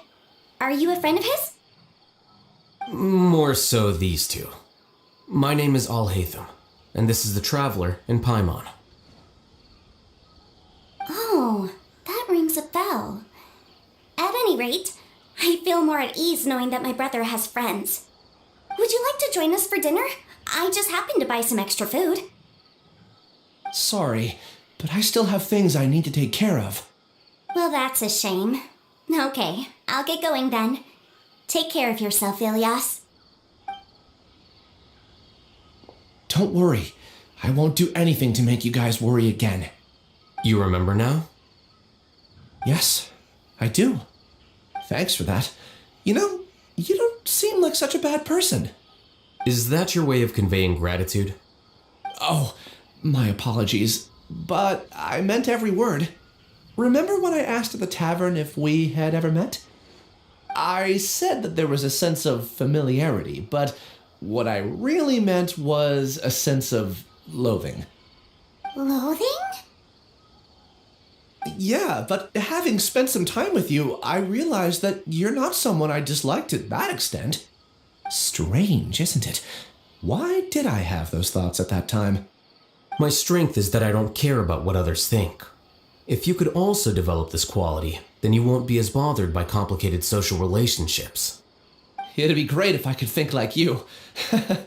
But first things first, I remember where Siraj's cave is now. I'll take you there. Really? That's great! Paimon remembers that you said there are 2 things that you had to do. We've only checked off one, right? What about the other one? Are we not gonna do that first? There are more important things at hand. We have to stop Siraj before he completes his collective consciousness, or it'll be too late. You're right. Let's head out.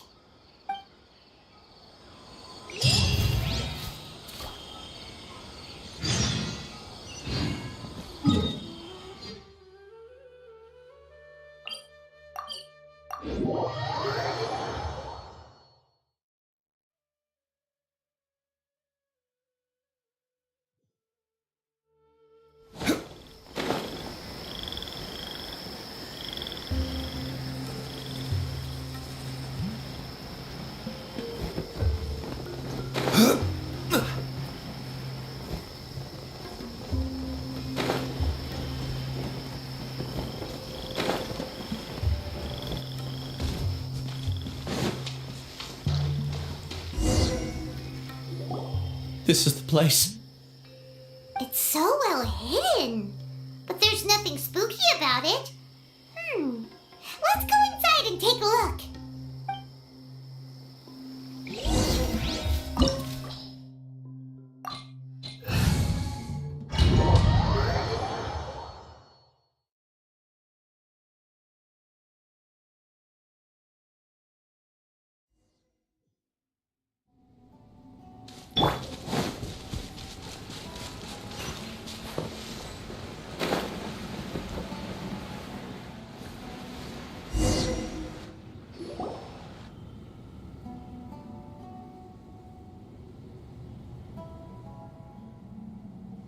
Weird.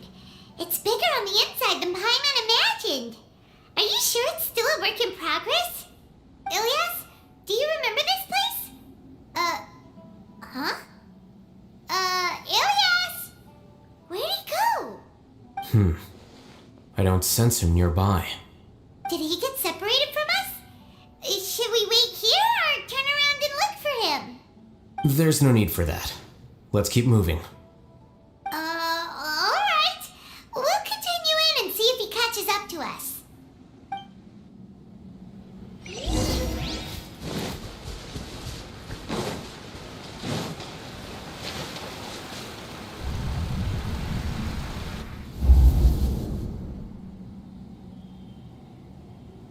It's okay, Ilyas.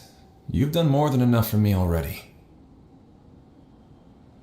I don't understand. Everyone knows that Johnny is stealing your research. Why is no one willing to go public with the truth? He shamelessly used your thesis to send in a project application, and whenever the project hits a wall, he asks you for help. Everyone knows what's going on. Do you know how many people are working on that project? If Johnny was kicked out because of academic fraud, that'd be the end of the project. Too many people would be affected. But he's obviously taking advantage of you! He throws you the hardest work, and after you're done pulling all-nighters, he struts around with your research data and takes credit for it. That's not right! Why are you putting up with this? A lot of people warn me to not say anything, and I think they have a point. This is just how things are. All I want is to graduate without any problems. It's okay. He's at least paying me. Half a year of your time and effort, countless all-nighters, and casual threats and insults, all for a measly 20,000 mora? He's treating people like cattle. Enough. It's fine. I just need to suck it up and get it done.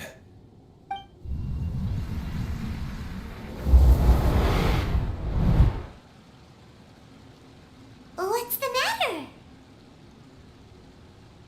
Huh? You could read minds this whole time and you never told Paimon? Of course not. I was also able to see those memories just now. They were probably the ones that leaked out while Ilias was connecting to the collective consciousness. Connecting collective consciousness? It's clear that this place isn't a work in progress. The hive has long been finished. The collective consciousness project is already complete, and Ilias is now returning to the collective. Not entirely.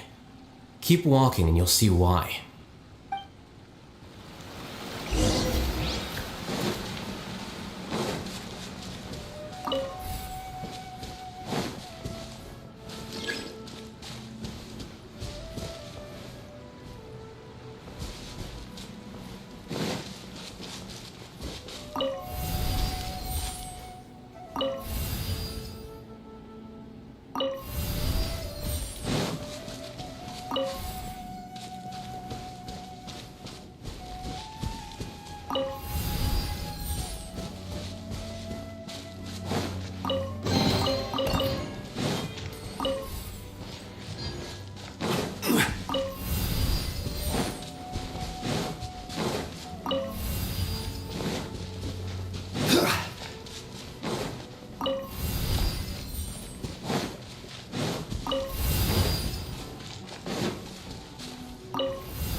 Charge!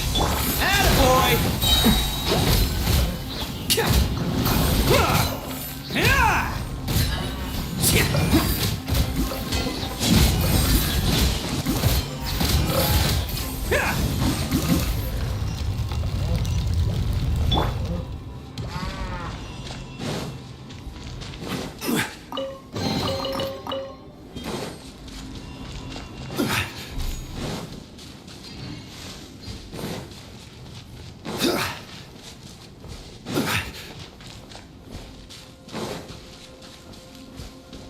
It's completely different from what Ilias said.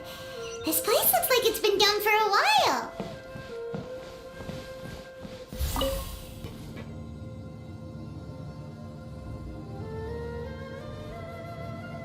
Contributing to the collective by only thinking to your strengths. How easy.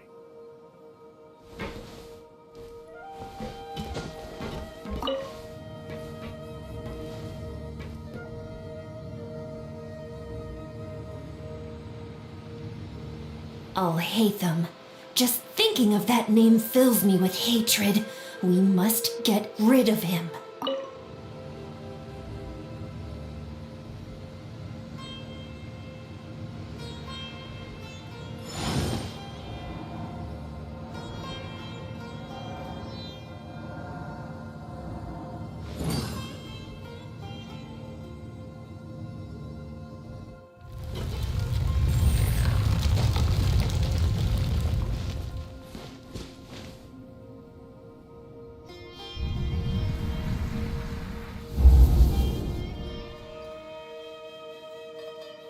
An entire year's worth of work down the drain. And for what? Your reputation? Do you have any idea how many people you brought down? You could have played hero any time, so why couldn't you have waited until the project was complete? I don't understand what you guys are saying.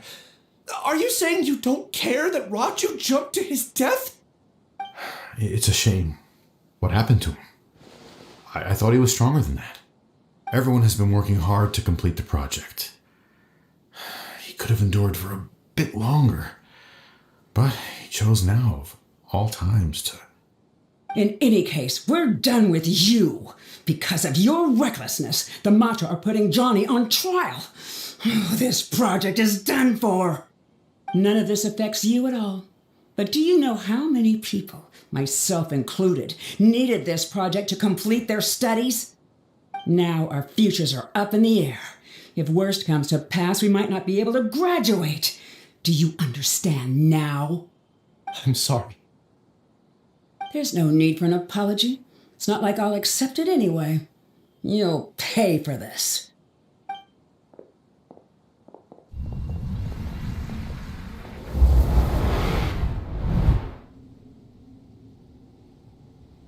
Hey, you're blinking out again. What did you see this time? Don't jump to conclusions just yet. Save your words for when we see him.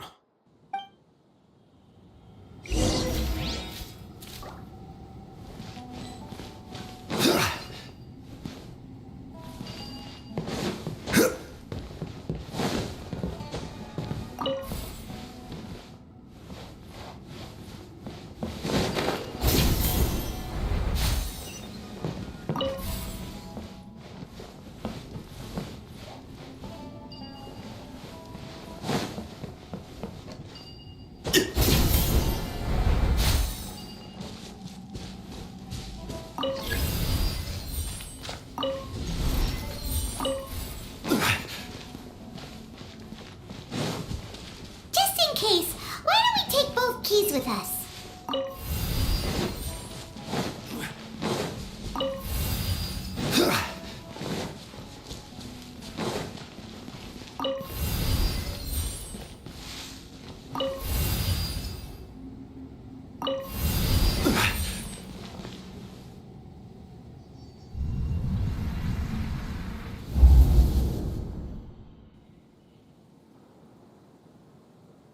Alias, this is all very strange. Is there really no research group that will take you? Well, to pass this course, you must complete a paper with other researchers. I know you're a hero for fighting academic fraud, but we can't make exceptions for heroes, now can we? Maybe you should try to improve your relationship with the other researchers. Getting a reputation for being too unconventional will not stand you in good stead in the long run. I understand.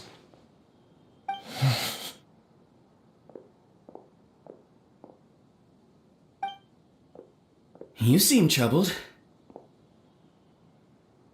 Who are you? Where are my manners? My name is Suraj. Suraj? I've heard of you before. Do you need something from me? The world hates people who don't fit in. I imagine you've had your fair share of trouble. After you reported Johnny for academic fraud, you were ostracized and shunned. Even your family can't understand your actions. However, I'm working on some research that will help you merge into a collective. That way, your life won't be so dolorous. How about it? Wanna have a go?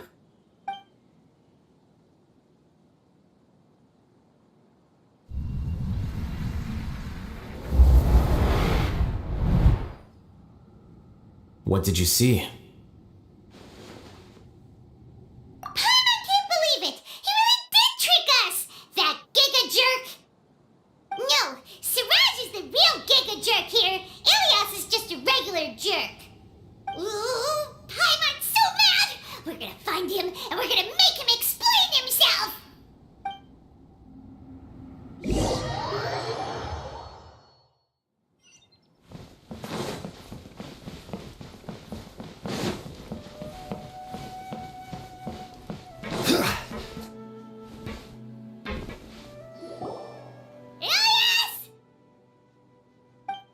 You've come. I intentionally slowed my integration into the collective consciousness because I wanted to see you one last time as Ilyas. And I wanted to apologize to you as him.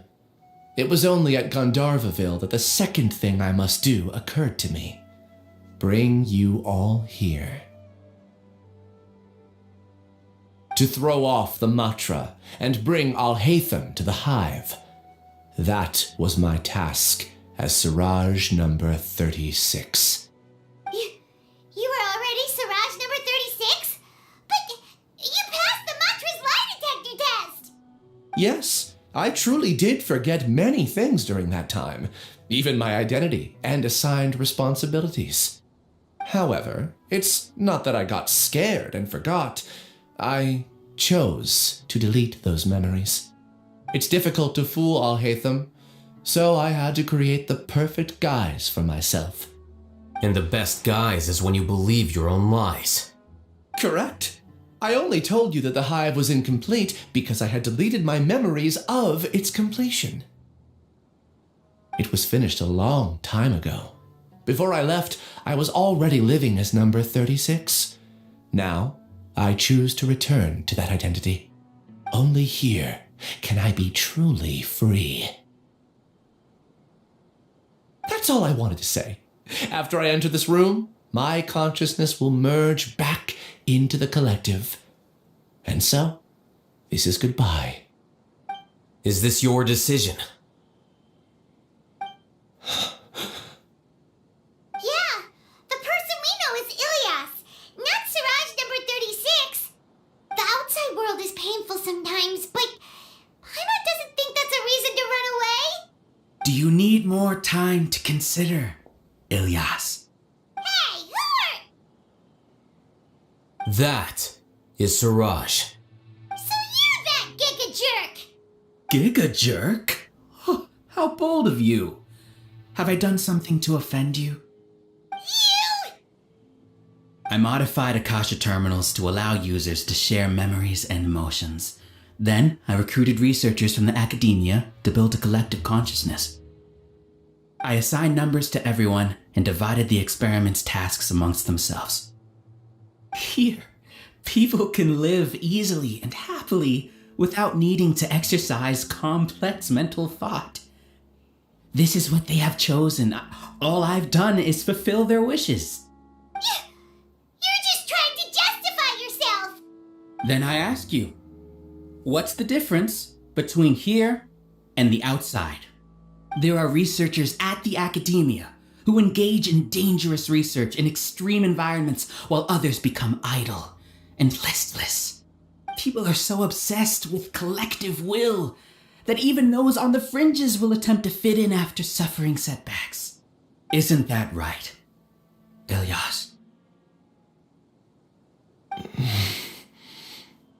There's no need to deny this, as it is fact. It is natural for social creatures to congregate together. And the terminus of conformity is a collective consciousness through which even an ordinary bee colony can become a powerful swarm. Replace the bees with humans, and this model becomes even more potent. Welcome to the hive, Alhaitham.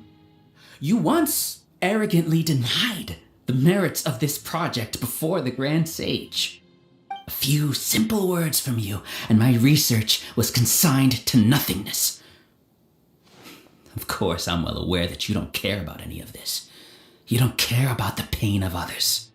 But I didn't give up. I made my thesis into reality.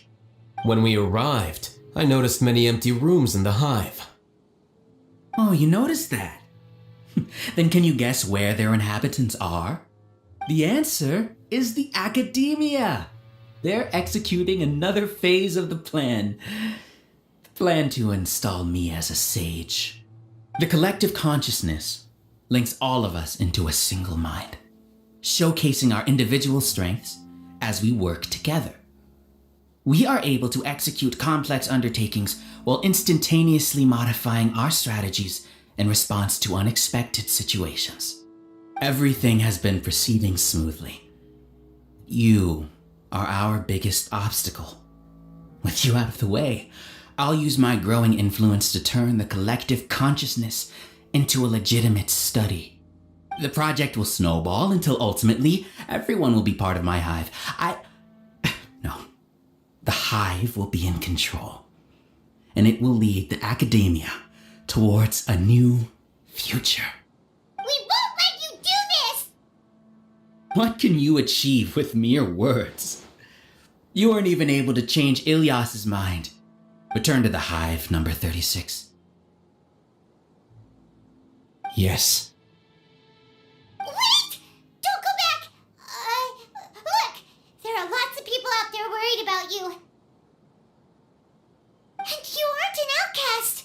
Aren't we your friends? That's easy for you to say, given that you're travelers. Will you two continue to stay at the academia? When you leave, tragedy will repeat itself. Return, number 36. You know as well as I do that comforting words don't make life any easier. Ilyas? Why? You two are just as arrogant as all Hatham. You think that everyone should be like you and live according to their own truths. But you don't realize that most people simply want easy lives. I allowed number 36 to leave the hive without his memories only because I knew he would eventually return. This proves that I know more about human nature than you do. Al-Haytham, do say a word or two. I will consider them as your last. I made those words quite clear a year ago. The model you presented was extremely unstable. No amount of garish packaging will change its fragile nature. It can't be helped. If you were clever enough to realize those problems, then you would have been aware that the hive changed when Ilyas returned to this collective consciousness of yours. What? What's happening? The collective needs motivation to execute its plans, just as machinery requires energy to operate. That's why you, as the Overmind, synchronized your hatred of me into the collective, prompting them to create and execute a plan to eliminate me. However, when Ilyas returned to the collective, his memories and emotions were shared with the rest of its members. This includes his perception of me. Thanks for that. You know, you don't seem like such a bad person. Strange, isn't it? Why did I have those thoughts at that time? This contradicts the hatred you had provided them, and these two differing emotions will give rise to new conflict. So that's it! Wait, so you knew that Ilyas would return to the hive? And then you pretended to keep him around just to fool Siraj? Wouldn't expect any less from you, Al-Haytham. Once the collective consciousness bugs out, we'll take that opportunity to... wait. It's back to normal already. Al-Haytham, I told you. You're too arrogant. Did you really think that your little scheme would be enough to destabilize the hive? Ilyas's return had indeed introduced abnormal emotions into the hive, but such a meager drop cannot give rise to waves. Your struggle has been in vain, and it's time to end it. Allow me to show you what makes the collective consciousness so formidable. So many monsters. Where did they come from? And something feels off about them. I also integrated monsters into the collective, though I ranked them last. Even so, they are part of it. Despite their lack of intelligence, perfect cooperation can be achieved, much like soldiers who have undergone strict training. Now then, drown in endless waves of monsters. You will all pay for your ceaseless arrogance. Hey, Al-Haytham? Your plan didn't work, so what do we do now? I've already sent my gift to the collective. It'll take some time for the recipient to receive it. You two just need to brace yourselves for the nuisance in front of us. Well, alright. Paimon doesn't know how you get so confident, but we'll hold them off for as long as we can.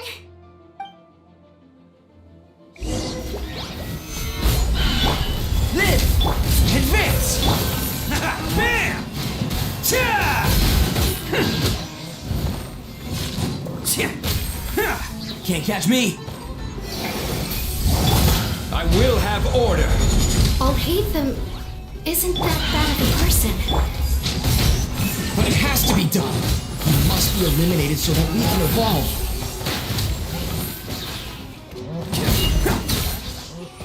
You see? That is the will of the collective. Even with the hatred gone, they continue their work. An external anomaly cannot shake the collective's stability.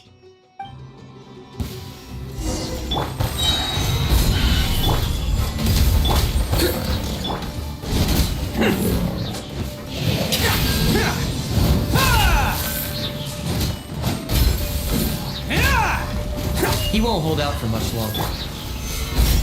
He's a lot tougher than we imagined. Something's gone wrong in the Academia. The Mott. What's going on? What's with this sudden influx of information? Silence! As the Overmind, I command you!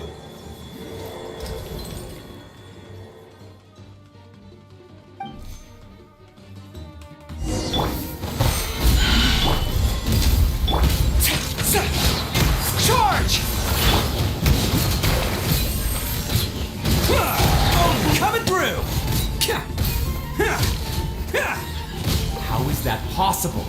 Why hasn't it been resolved yet? Judgment?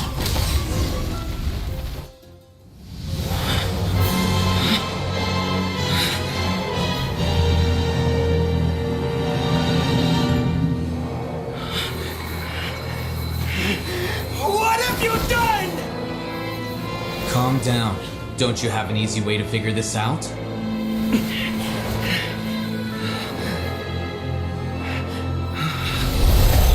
Designated as number 36. What a shame. From what I can see, your talents merit a smaller number. Putting aside the validity of the data, it is meaningless to judge individuals based solely on their jnana energy. What you said to Ilias has now become a memory shared by all members of the Hive. I see it now!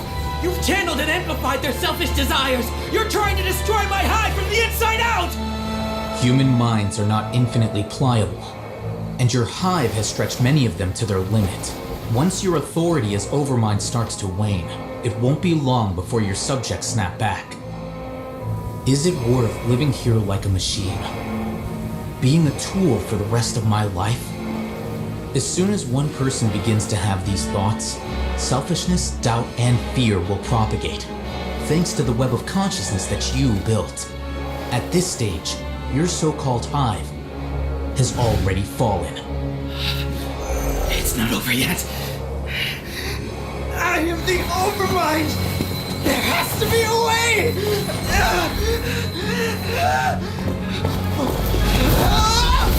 It's too late. Once the desires of the Hive accumulate, beyond a certain threshold, they will kill their king. I wouldn't have suffered such a disgraceful defeat if I was the Overmind. My numbers shouldn't be so far down the list! Siraj is alive! This isn't what we agreed to! I should be the one in your position!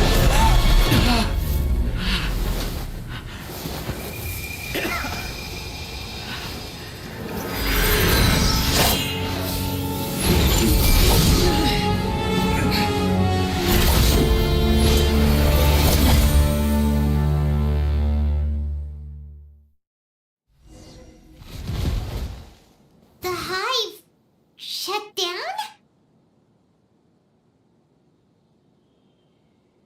What happened just now? Members of a collective consciousness are more likely to reach a consensus because of their shared memories and emotions. For example, Ilias did have differing perceptions, but he ultimately followed the collective consciousness's judgment. However, this system is far from perfect. Based on this logic, the collective consciousness will generate an intractable diffusion effect upon encountering negative emotions. The disturbance that Ilias caused wasn't for naught. It made the collective question the Overmind. Setbacks in the plan further amplify doubt, which diminishes the Overmind's influence. This inevitably causes the collective to generate negative emotions. Apprehension, disappointment, panic, avarice. These negative emotions can be very well hidden, as humans generally do not share completely transparent channels of communication. But in the hive, where there are no secrets, negativity can spread like a tidal wave. Of course, what I said to Ilias was the trigger for all of this. A few words were enough. Believe in the power of words, Siraj. You were already thinking of a way to destroy the collective consciousness. Even back then. You knew that Ilias was the bait all along. But how did you know? Since when? I knew it from the moment I saw him. Moreover, I never looked down on you. My opinion of you has always been objective. You have a naive view towards the concepts of collective consciousness and human evolution, but you are intelligent and disciplined. You would never let a test subject escape. Mistakes like that are beneath you, and you also won't leave any mistake without a resolution. I never thought I'd hear those words come from you. But if you're saying that out of sympathy, spare me. I know very well that you've never viewed me as an equal. When you were with us, you always had a distant look in your eyes. You don't need to hide it. I know it better than anyone else. The arrogance that comes with being a genius. Nobody likes being treated like that. Your perspective is entirely born from your habitual way of looking at things. From your perspective, you probably think I'm like you, someone who doesn't fit in. However, I've never placed myself on a pedestal. I just want to distance myself from meaningless noise and look at everything objectively. On the other hand, you have failed to come to terms with who you truly are. You care too much about winning and how others perceive you. You mean to say that I'm the arrogant one here? Is that not so? Arrogant and emotionally fragile. You view people as a simple, mediocre collective, while you regard me as one of your kind. Regardless, I have lost. You can take me back to the academia and stand trial. You will stand trial, yes. But arresting people isn't in my job description. I'm just an ordinary staff member. I believe it is the General Mahamatra's duty to escort you away. Sino? What are you doing here? I followed the symbols. Looks like things have already been settled.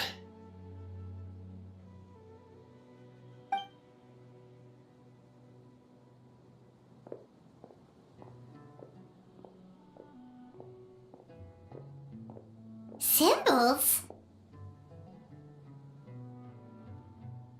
I left a similar picture in my letter to him, and I made several similar symbols on the way here.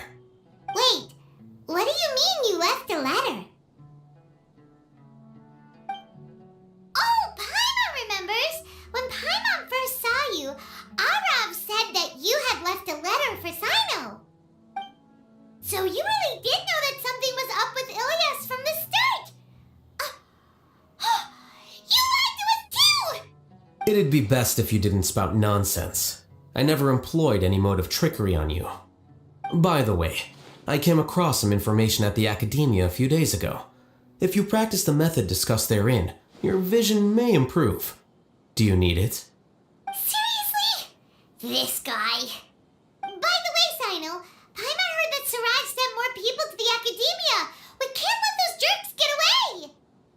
Don't worry.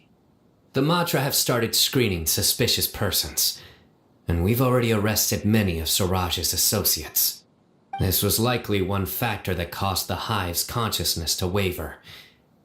Everything went as you predicted, All-Hatham. Good.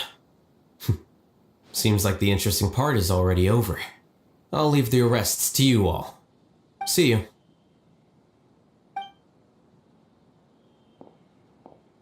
And off he goes. There still are a lot of test subjects here, so let's stick around for a while.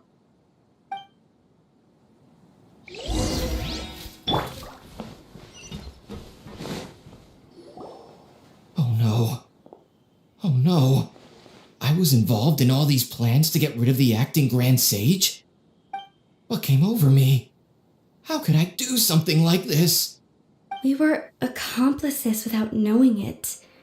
But I'm afraid that Alhaitham might pressure the Matra into giving us heavier sentences. Whether he's the scribe or the acting Grand Sage, we can't afford to offend him. It seems our future at the Academia will be full of uncertainties. We can discuss the future later. Leaving the collective left me with a strange sense of guilt. I didn't feel anything towards Alhaitham at first, since he wasn't well known. All the opinions I heard about him were negative, though. Siraj made us hate Alhaitham, and we blindly accepted that hatred and thought of him as a bad person. From how things look, we've done a lot of irrational things. I guess we're getting what we deserve. Could you help us apologize to Alhaitham? Sure, Paimon will help you tell Alhaitham, but whether he chooses to forgive you is up to him. It's okay. No matter what he chooses, apologizing will make us feel slightly better. If he chooses to remember this, we're prepared for our punishment. It's time to go. Let's go.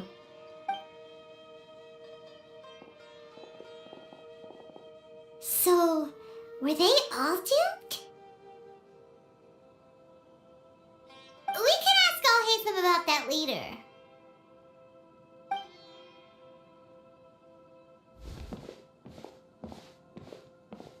Looks like I can't exist as Siraj number 36. Yet, my life as Ilyas goes on. When I was at Gandharvaville, I thought about whether I should just come forward with the truth. But I didn't have the courage then. So in the end, I lost my sense of justice, but I also wasn't able to conform. Ilyas? Don't be sad. I'm the one who deceived you. However, I didn't come out of this completely empty-handed.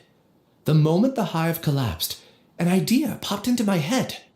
I realized that the collective I was always trying to fit into wasn't as powerful as I had imagined. Understanding that gave me courage somehow.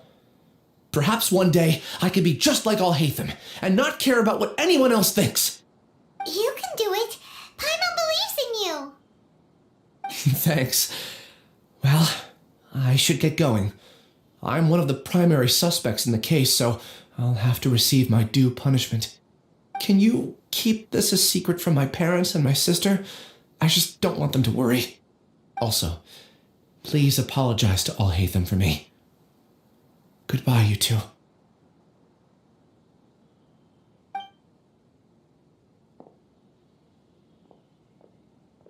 All the test subjects have been taken away. I'll have my subordinates seal the place, retrieve all documentation, and destroy the system. Are you two hurt? I brought bandages and hemostatics. Paimon's fine. Just a little tired. Get some rest. Alhaitham is probably waiting for you at the entrance. Go see him when you're done here. Watch out for any of Siraj's associates who might still be in hiding. If you encounter anything you can't take care of, come find me at the Academia. Okay, you stay safe too, Sino. Let's go meet up with Alhaitham.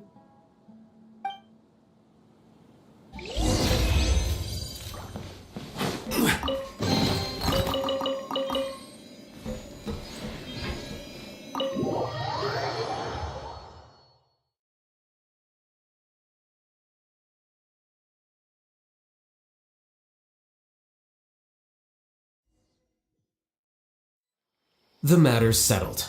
We can return now. I actually thought it would have been settled sooner. This took much longer than I expected. Judging by your faces, it seems like you two still have some questions. I respect your curiosity, but I'm off the clock now, so I'm not going to field any questions. Hey, we're not your colleagues! You couldn't tell that was an excuse just now? What? Are you kidding me? You're not leaving today, stay until you explain what happened back at Siraj's secret base.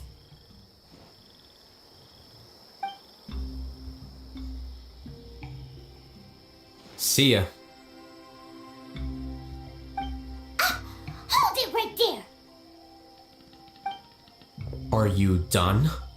Your behavior is reminding me of some other people. Stop changing the subject.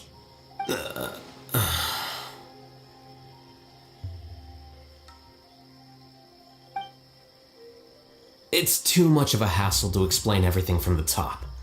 You know what? Come with me. Where to? You'll know when we get there.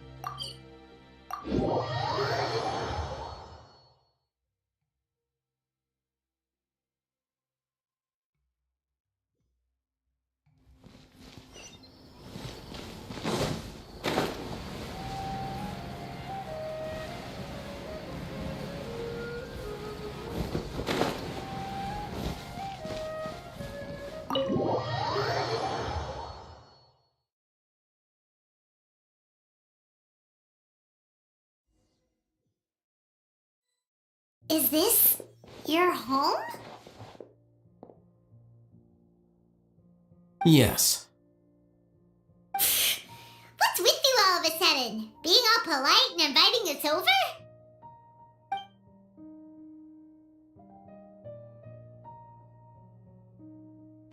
Ah, you're back. Quick, come help me see if this painting's all straightened. Huh? Who are they? Stop making a fuss. They're obviously guests. You're not from the academia, are you? I'm unsure she's seen you before. You're that person from that time in that one place! Wait, what? How do you know me? Oh no, do people know that I live here? What? You're embarrassed only now of all times? Oh, you guys are roommates! Yes, we are, but keep that to yourselves. Please, don't tell anyone else. I keep a few books on collectives and the subconscious here at home. I'll get them. You all chat in the meantime. Hey! Hey! You're leaving just like that? What's the deal, Alhaitham?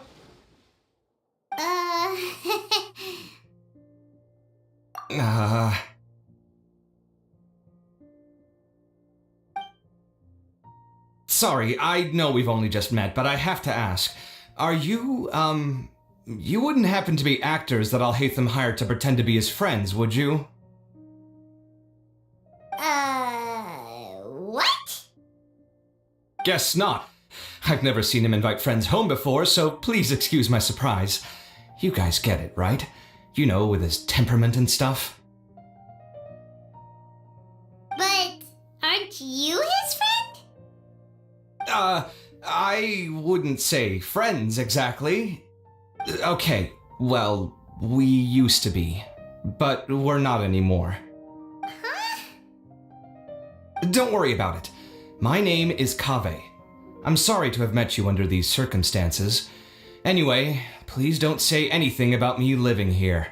You seem like you got a lot going on.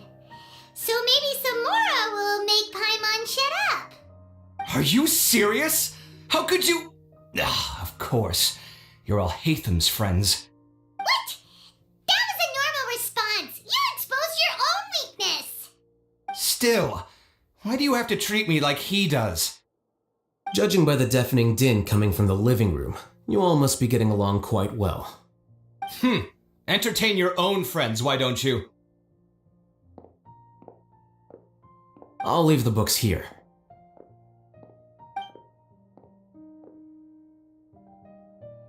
Paimon's dizzy from reading. This is way too complicated. Why don't we just ask questions instead? Paimon wants to know,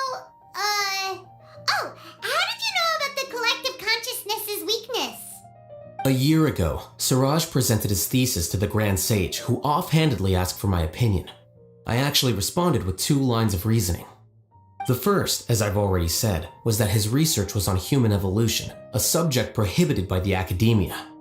The second was that I thought the direction of his research was too extreme, but his approach too conservative. Wait, that's too conservative? He built such a large lab, gathered all those people, and even tried to get rid of you! One way to stabilize a collective consciousness is to remove the test subject's humanity altogether. The optimal solution to achieve collective consciousness is to focus solely on the overmind and treat the other test subjects as tools. That's way too dangerous! You're not seriously considering that, are you? 'Cause, I'm merely stating the facts. If Suraj had done that, I would have felt his work to be just as senseless. It's impossible for any species to evolve overnight, and humans without their humanity cannot be called humans. That's why the academia prohibited research into human evolution. Most research of this kind tends to run contrary to evolution. Paimon gets it now! Ha! That's rich coming from you. If humans aren't humans without their humanity, then you'll probably evolve into some other species in another decade, I wager. What about you? Are you going to devolve into a fungus? At least I'd be a fungus with empathy. Sorry for eavesdropping, but what happened to you guys? Are you in trouble? Sort of.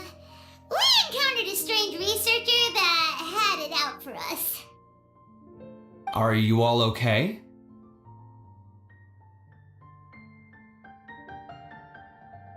Huh. So that's how things went. Such is life. If only he'd known, Alhaitham could have stayed indoors today, and the whole thing could have been avoided, right? Plus, he could have helped me with the housework for once. See those books?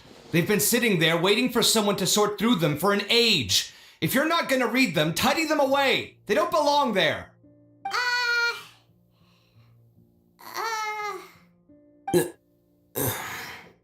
Can you feel the awkwardness in the air? I hope you're aware of your lack of conversational skills. Oh, so the pot's calling the kettle black, is he?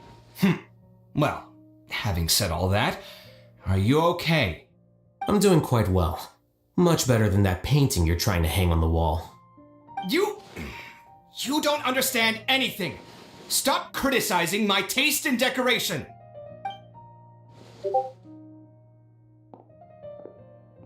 Paimon can't tell which of them is more problematic.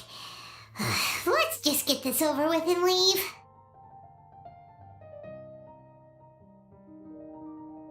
You whisper very loudly. Yeah, Paimon's been told that. Do you have any more questions? Let Paimon think. By the way, the other researchers apologized to you. They hope that you can forgive them. I bear them no ill will. More accurately, I don't really care about what they think of me. To some extent, they were also fooled by Suraj. The Matra will take this into account at their trials. Ilias also said that he wanted to tell us the truth at Gandharvaville, but he didn't have the courage. He apologized to you too. It doesn't matter. I never considered asking him to come forward with the truth.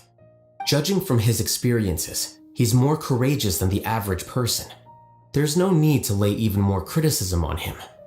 Criticizing the brave only shows how weak you yourself are. I'm going for dinner in 10 minutes, so I'll field one last question. Paimon doesn't have any more questions. How about you? Oh, yeah, that's a good question. You only started investigating with the Matra at the Academia because you were interested in something, right? But after meeting Suraj, it didn't seem like you were interested in him or his experiment.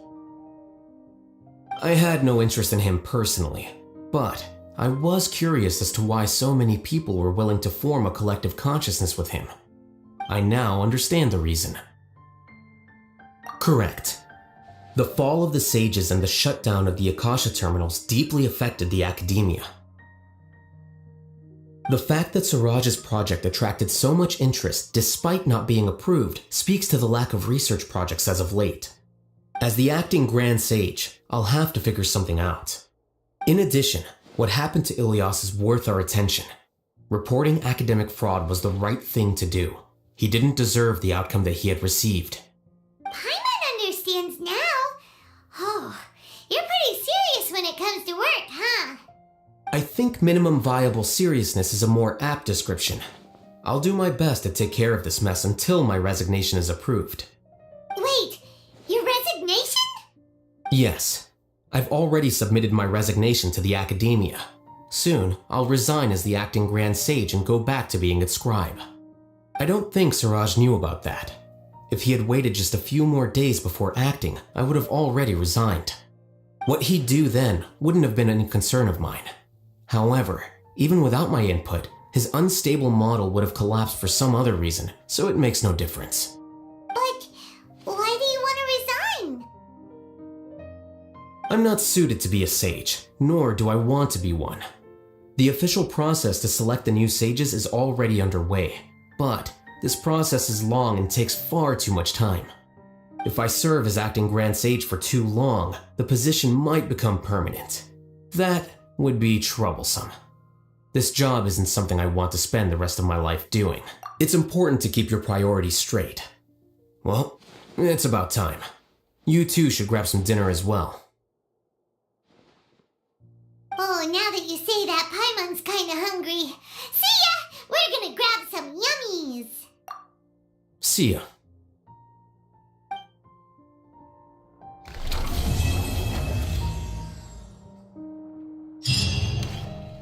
The name Suraj doesn't ring a bell. Was he in your class? He isn't someone who would leave an impression, so it's expected that you don't remember him. I've always had a hard time appreciating the way that the academia pressures people by labeling them as geniuses. But even so, the academia can't be left to you.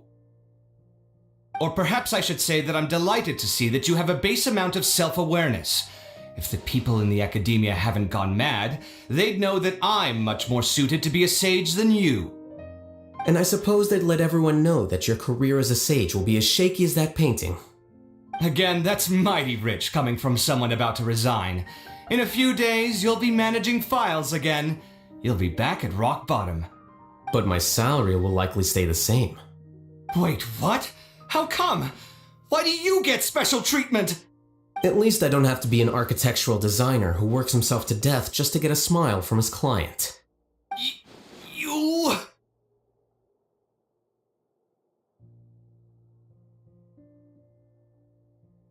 I took time out of my day to clean the living room for you, and this is the thanks I get for it? I'd have been better off catching up on my work. I still have designs to finish. Make sure to pay back the rent you owe me. I'm going to buy some furniture with that Mora. What? Are you trying to annoy me to death? The decorations you buy keep getting uglier and uglier. What's the point of having a boring wood carving in your house? You'll have to blame that on my financial freedom. Fine. Go ahead and hide behind your financial success if you want. But if we forget Mora for a second, do you have anything of true value to boast about? I think I'd have too many choices, to be honest. You, on the other hand, can you think of any redeeming features at all? Artistry, for sure. You don't know the first thing about interior design. Don't go off buying random furniture unless you take me with you. So I'll have to bring you along and then buy you drinks? Of course. But why would I do that? It would just be another form of a loan, and you'd have to pay me back eventually. Can't you just be nice and not ask for the Mora back? Pretending that you're not in debt is as ridiculous as pretending you're not living in someone else's home. Word will get out sooner or later. Speaking of which, your friends won't say anything, right? Tell them to keep all this a secret. There's no need to hide it so carefully. I think the truth's already out. You're such a lightweight that a few drinks at the tavern had you spilling all your beans. What? No, it can't be.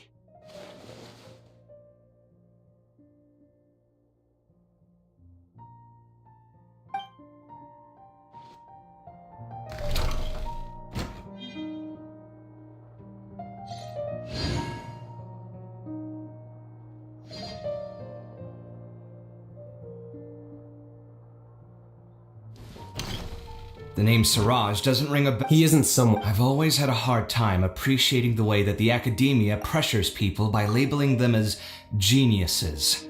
But even so, the academia can't be left to you. Or perhaps I should say that I'm delighted to see that you have a base amount of self-awareness. If the people in the academia haven't gone mad, they'd know that I'm much more suited to be a sage than you. And I suppose they'd let everyone know that your career is a... Again, that's... But my salary... Wait, what? At least I don't have to be an architectural designer who works himself to death just to get a smile from his client. You...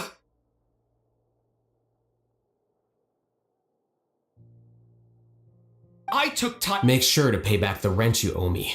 I'm going to buy some... What? Are you trying to annoy me to... You'll have to blame that on my financial freedom. Fine! I think I'd have too many choices, to be honest. You, on the other hand, can you think of any redeeming features at all? Artistry, for sure! You don't know the first thing about interior design. Don't go off buying random furniture unless you take me with you. So I'll have to bring you along and then buy you drinks? Of course! But why would I do that? It would just be another form of a loan, and you'd have to pay me back eventually. Can't you just be pretending that you... Speaking of which, your friends won't sing. There's no need to hide... What?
Paimon votes we go say hi to Xiangling first.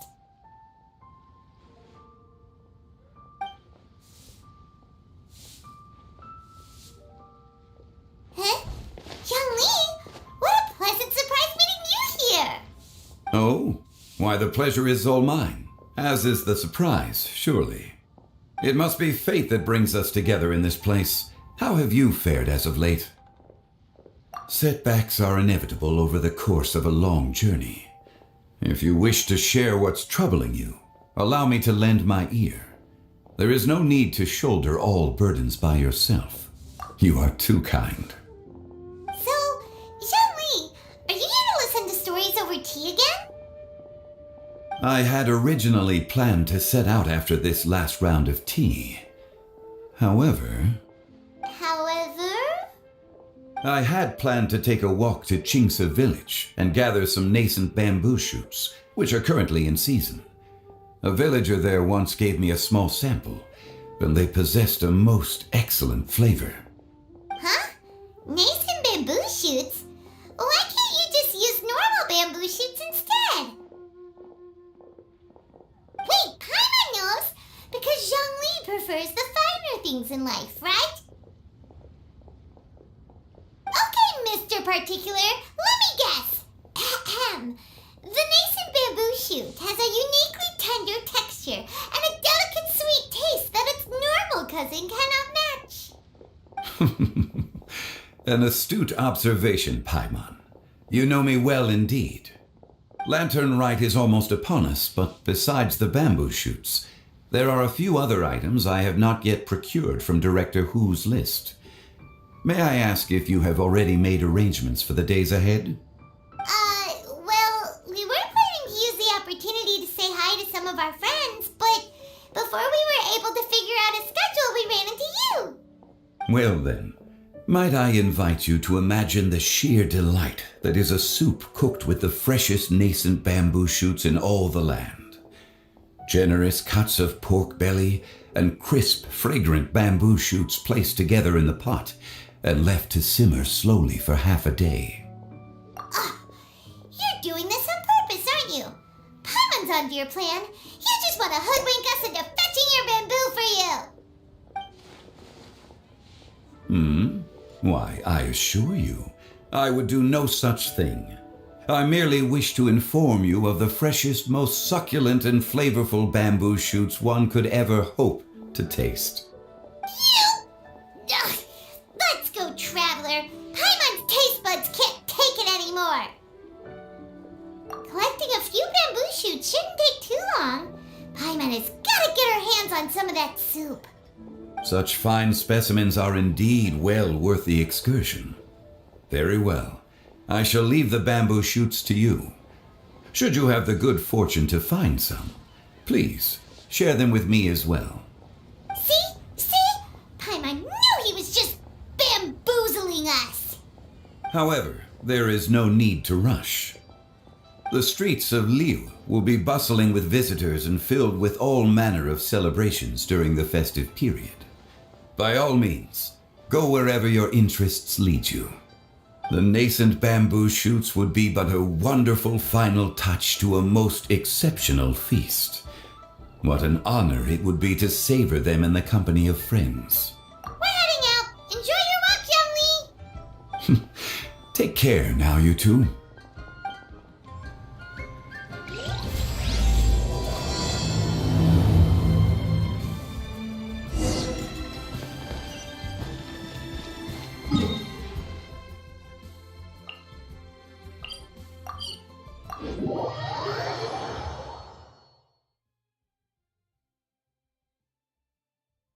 Bamboo shoot, nascent bamboo shoot.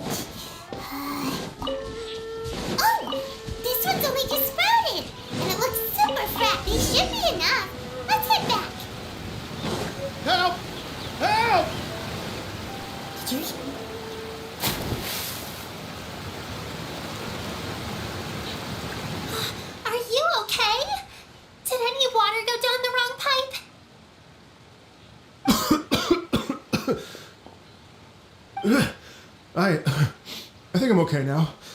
Thank you so much.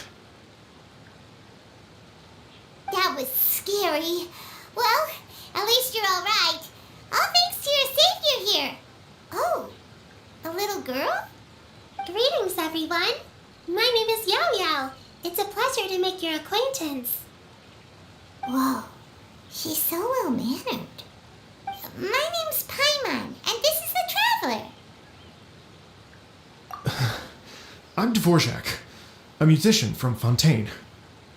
I came through Stone Gate intending to head towards Liyue Harbor, but then I became captivated by the beautiful scenery, and before long, I was completely lost. Just now, I was so mesmerized by the waterfall that I slipped and fell into the water. If it weren't for Miss Yao Yao's help, I shudder to think what might have happened. It's all right, Mr. Dvorak. The splashing around the bottom of the waterfall means the stone path is always wet and slippy. You definitely have to be careful. Next time you're exploring an unfamiliar environment, try to focus on what's right in front of you. Don't let your mind wander. As long as you watch your step, accidents like this won't happen anymore. Yes, ma'am. I understand. I'll remember to be more careful next time.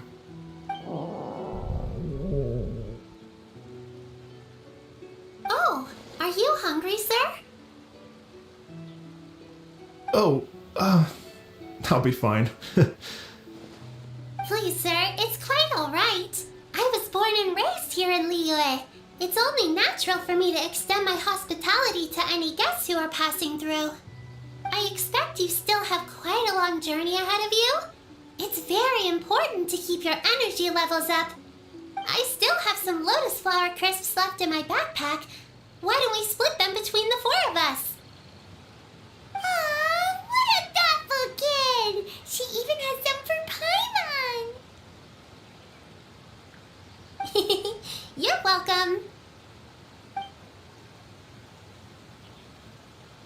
Mmm, so tasty! If only there were more. Having a healthy appetite is a good thing. It means Paimon's still growing. If I'd known I was going to run into you, I would have made a second batch. Hope you're taking notes, Traveler. This is how you treat your Paimon. What do you think, sir? Are Liyue's snacks to your taste? I wonder if they're not sweet enough. No, they're perfect. When I was traveling through Mondstadt, I had a chance to try one of their moon pies. It had a meat filling, unlike these crisps. But apart from that, it seems like they follow a similar cooking process. Both are delicious in their own way. As for Fontaine's cooking, though, it's been a long time since I've had a taste of home. Sounds like you spend a lot of time on the road, huh? I do. It's part of my job. I'm one of the main organizers of the Iridescence Tour. Iridescence Tour? The Iridescence Tour is one of the biggest music festivals in Fontaine. We're looking to expand, though. Our aim is to hold a festival in every nation. At least, all the main organizers share this goal. Unfortunately, it's a long story, so I'll spare you the details. But anyway, so the main reason I'm traveling all around Teyvat is to promote our music festivals. But I have some personal reasons, too. Well, what are they? Just tell us already. Let me see. Well, to explain it in full, I'd have to start with a story from my ancestors. I don't want to take up too much of your time. Oh, I love listening to stories. We want to hear it too. Okay, then I'll start from the beginning. The story goes that my ancestor, who was also a traveler, once slipped and fell into a lake during his travels. As he was sinking and gasping for breath, he heard a wondrous tune in the air. They say it was the most beautiful, moving melody he had ever heard. Even in that life and death moment, the ethereal music seized his full attention and almost made him forget the fact that he was drowning. When he finally came to, he found that he had already been brought ashore. Not too far from him stood an unfamiliar woman with an almost divine aura. Once she saw that he was no longer in danger, she left without a word. My ancestor tried to run after her to give his thanks, but although a mere dozen paces separated them, no matter how quickly he gave chase, he drew no closer and remained a dozen paces behind. In the end, all he could do was to bow in thanks to the woman as he watched her walk away towards the rivers and mountains in the distance, before at last he turned around and made his way home. Once he returned to Fontaine, he began to learn an instrument so that he could spread his story far and wide, just like the bards. After generations of retelling, embellishing, and dramatizing, people have come to think of that lady as something like a fairy. The story's become something of a local legend in Fontaine. It's called The Lady Overlooking the Lake. People now say that if you go down to the lakeside and play an instrument, so long as you play a pleasing melody, you will hear a fairy lady who is hiding out of sight, playing along with you. Wow! Exactly. It may just be a legend to others, but for me, it's a real part of my family history. I wanted to find out the truth of this tale, so I decided to retrace my ancestors' steps and search for that lady's modern-day descendants. Of course, there's no way of knowing where my ancestor fell into the lake all those years ago, so I always knew that the search would be akin to looking for a needle in a haystack. I've spent many years on the road now, and I'm nowhere near as fit as I was in my youth. The wish that I've spent half my life chasing after has now become something of an obsession. Well, I haven't lived half of my life yet, but still, I understand how you must feel. Paimon too! It's like... imagine if you saved the center of a lotus flower crisp, which is the best part, by the way, because you wanted to eat it another day, but then suddenly, sploosh! It falls into the water, never to be seen again! Paimon would definitely remember that for the rest of her life. It falls into the water, never to be seen! There's no need to feel sorry for me. I've made some progress over the years. For example, I've concluded that the story must have taken place in Liyue. Oh, so you finally found a lead? Yes, in fact, that's an intriguing story in and of itself. I'd always known that Mondstadt is the city of song and freedom, but more recently, I heard that the Animo Archon returned to Mondstadt for a festival in the fall, and learned that he himself is a patron deity of music. So I prayed for the Animo Archon's guidance in the Mondstadt Cathedral, and as soon as I set foot back outside the front gate, I noticed a cluster of leaves being blown in the wind further and further west, towards Stone Gate. A friendly local told me that this meant the wind was guiding me in the direction of Liyue, so I followed their advice and made my way here. Right? You get it. I knew I'd find someone that agrees with me eventually. Are you sure? It sounds a bit too much like one of those fake legends told by those treasure hoarder guys to scam gullible grannies from Chinsa Village. Rex Lapis has returned to the world. Just give me some incense and a little more towards the travel fees, and I will pass your gift on to the Lord of Geo and ask him to keep you and your family safe and well, and so on and so on. Don't worry, Yao Yao. We have a lot of experience with deciphering omens and stuff. And anyway, you only got scammed if you handed over Mora, right? Actually, to express my gratitude, I did spend rather a lot of Mora on several bottles of fine wine, which I left at the Statues of the Seven along the way. Oh dear. Well, how about this, ladies and gentlemen? Why don't I bring you all to Yujing Terrace to see Miss Ganyu? I don't know very many people, so I can't help you out much. But Miss Ganyu and the Qixing know just about everything. If you've been scammed, they'll help you get your Mora back. And if the wind was telling the truth, and you want to keep looking for that lady's family, they'll be the best people to ask. But you've already helped me so much. Well, I was going to take some new medicinal herbs and plants I picked to Miss Ganyu anyway, so it's no trouble at all. You know what? It's been a minute since we saw Ganyu too. It should be nice to pay her a visit before Lantern, right? All right. Well, my sincere thanks to you all. I will never forget your kindness. Okay, everyone, please follow me. I'll be your guide. Remember to watch where you're going, okay? Uh-oh. Paimon's out of a job! Oh well, Paimon will just be a cheerleader instead.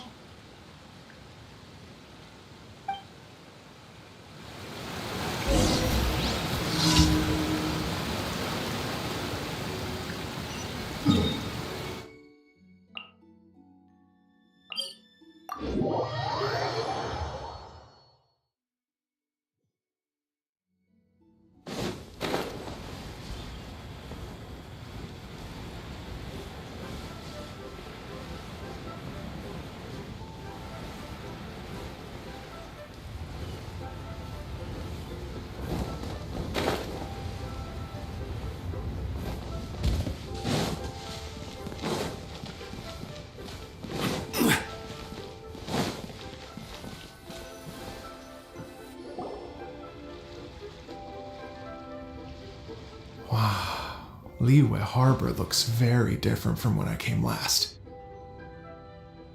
It's almost as if I'm listening to the same melody, but with a richer timbre and new variations added. Well, we are here during Lantern Rite after all. It only comes once a year, so they always have a big celebration. It's fair to say that this time of year is when Liyue Harbor looks the prettiest. Great, let's go and check it out. I can't wait to get into the city and see it all up close for myself. The streets are breathtaking. Smiles and laughter everywhere I look. It's contagious.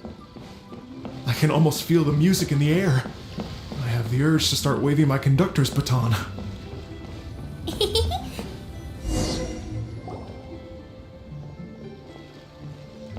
Hey everyone! Fancy meeting you all here. What a nice surprise. Hello, Xinyan. Let me introduce some new friends. They are... Traveler Paimon and Mr. Dvorak, right? I've known them all for quite a while. When I was last here to advertise a Liyue stop for the Iridescence Tour, Xinyan was one of the few people willing to give me the time of day. Feels like I've been chasing this Iridescence Tour bandwagon halfway around the world, but I keep getting stood up. What's going on, Mr. Dvorak? I'm so sorry, Xinyan. We've had a string of terrible luck recently, and every time we've tried to put on a show, something or other has come up to stop our plans from materializing. Is that right? I guess it can't be helped. So, what brings you to Liyue Harbor at this time of year anyway? Thinking of putting on a music festival during the Lantern Rite celebrations? A Lantern Rite music festival? Yes, please! No, I'm actually here on personal business this time. Oh, so no Lantern Rite music festival? I mean, that's not just up to me. Hosting a music festival takes a lot of funding and personnel. Moreover, I've never worked with the Liyue authorities before. Even if I were to start putting something together right now, I think it'd be too rushed. Wait, but we're going to meet the Liyue Qixing, aren't we? And they're the ones in charge. Uh-huh, that's right. Miss Keqing and Miss Ningguang can make anything happen. You mean... what? This is the perfect opportunity! Well, sure, it might not work out, but it can't hurt to bring it up as a suggestion. That's the spirit! See, even the Traveler agrees with me.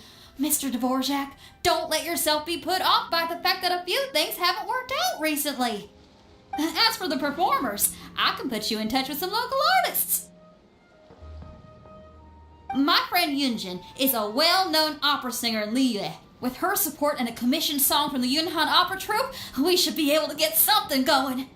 But what about you, Xinyan? Are you just going to sit this one out? What do you take me for? If we actually managed to make the Iridescence Tour Lantern Right Grand Concert a reality, you think I'd let anyone else perform the opening act? Wow! There's that rock and roll spirit! What do you say, Mr. Dvorak?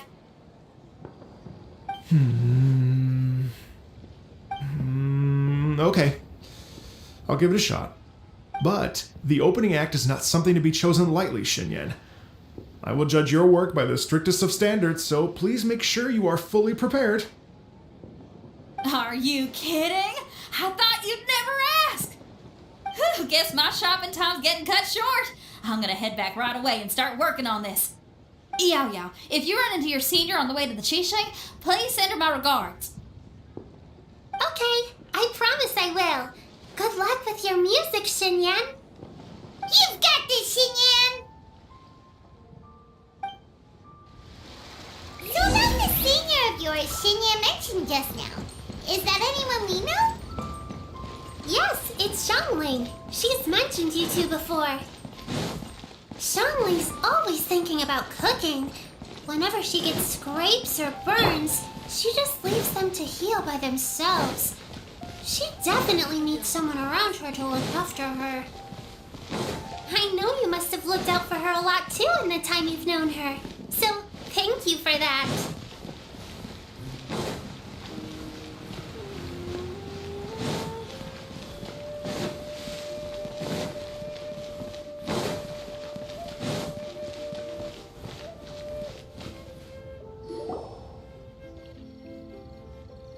Oh, it's Master!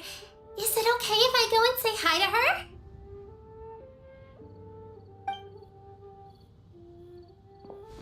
Oh, calm down now, dear. I'm not about to run off anywhere. I'm not a bundle of energy like you. I haven't seen you in days, Master! I've missed you. Oh, bless you, Yao Yao. You do say the sweetest things. Ah, look who it is. Visiting friends during the lantern rite, are we? You're half right, Madam Ping. We were also trying to help out Mr. Dvorak over here. We were on our way to take him to see the Qixing. Hello, ma'am. I am a musician from Fontaine and an organizer of the Iridescence Tour. I don't suppose you've heard of it. Master! The Iridescence Tour is a super famous music festival! Oh, an old lady like me wouldn't know much about that sort of thing. A music festival, you say? It sounds terribly exciting. Oh, right! Madam Ping, how would you feel about that? You're an elder of Liyue, and you know all about Liyue's cultural traditions. Hearing your thoughts would definitely help us figure out how best to approach it. For example, do you think it might be a bit too modern, or is there any other issue? Why, not at all. Music pays homage to history and culture, and it can also be a bridge between different civilizations. Times change, and the music enjoyed by the youngsters of today is no doubt very different from the tunes I was accustomed to in my youth. Nevertheless, all fine things in life can be appreciated. And so, I look forward to it immensely. Hear, hear. I do believe that, my own dear grandmother aside, you are the wisest old lady I've ever met. Goodness gracious, you're all being suspiciously sweet today. Yao Yao, whatever have you been feeding them?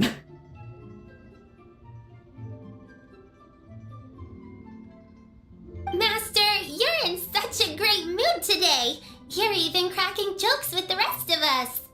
Oh, well, I'm sure you must have plenty to be getting on with, yes? Run along now. Don't let me hold you up. Thanks, Madam Ping. We'll see you again soon.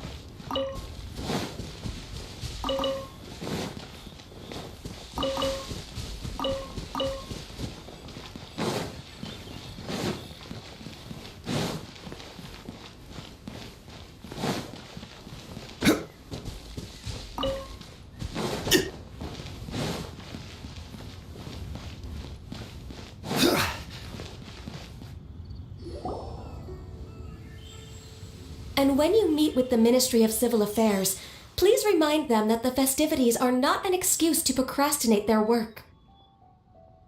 Understood, Miss Ganyu. I'll take my leave now.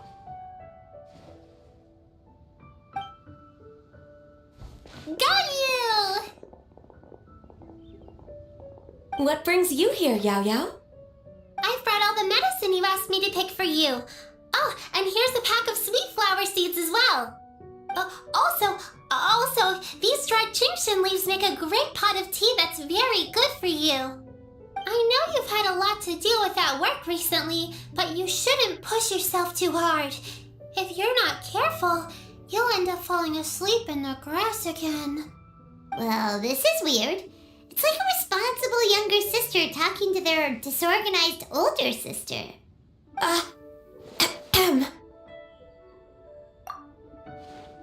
Thank you, but Paimon's criticism is quite valid.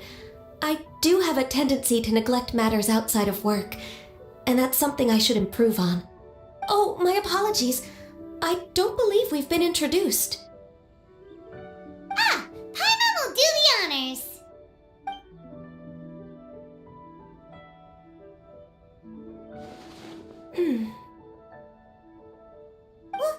What's wrong? Did Paimon go over everything a bit too fast? It's definitely an ambitious plan. If there's anything you didn't quite catch, Paimon's more than happy to go over it again. It may be a little difficult to make this happen. Oh? Well, the Lantern Rite is the most important festival of the year. Our celebrations must not only be visually spectacular, but also appeal to the tastes of Liyue citizens from all walks of life. The Iridescence Tour is relatively unknown in Liyue. It's difficult to predict how a brand new show will be received. It would be quite risky for us to bet everything on this one music festival. All very valid points. I completely understand. Therefore, we will not replace or cancel any of our pre-existing program. However, I will submit a proposal requesting to put the Iridescence Tour special performance as the final act of this year's festivities. Some live music will certainly add to the festive atmosphere on the night of the Lantern Rite. As for the venue, let's reserve a space at the docks. Yes, my thoughts precisely. Now I just need to take some time to give this proposal some polish. As long as I clearly lay out the pros and cons and highlight the key points of the proposal, given that Ping and the Traveler have both given the idea their blessing, I'm confident that Qixing will be sure to give it serious consideration. Mr. Dvorak, I will need to discuss with you the number of musicians who will be coming to Liyue, as well as their catering and accommodation requirements. Oh, yes, certainly. Let's step to the side and discuss further.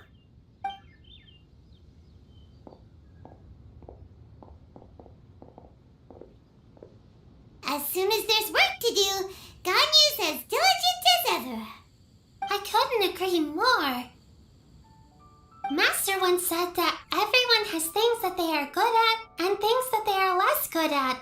So, with that in mind, Ganyu shouldn't feel compelled to become perfect at absolutely everything. I'm good at taking care of people, so that can be left to me. Wow. Hey, Yo-Yo, can you take care of Paimon too? Paimon's getting hungry again. I'm afraid my backpack's empty now, but if you let me know what you like, I can bring you some of your favorite dishes next time we meet. Apart from lotus flower crisps, what else do you like? Anything sweet, and anything that's made from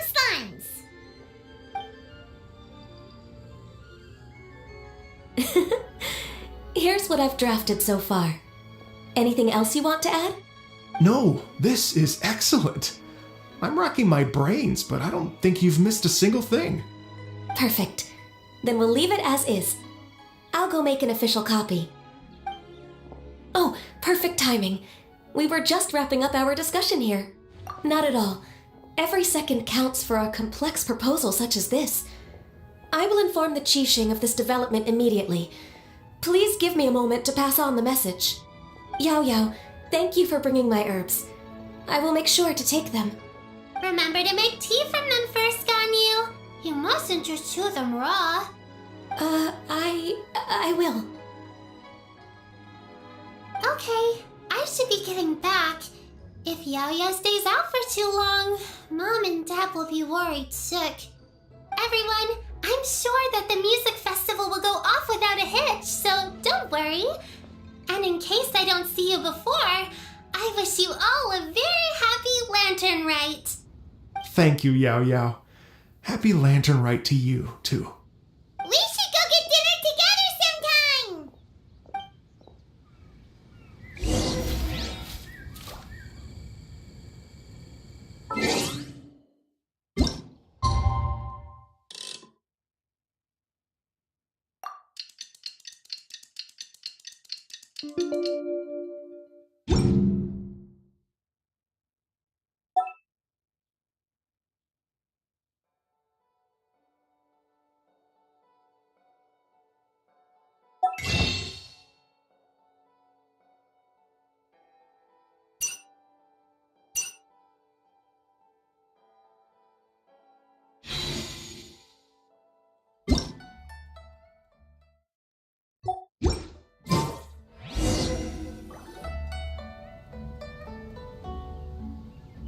Greetings, Traveler, Paimon, and Mr. Dvorak.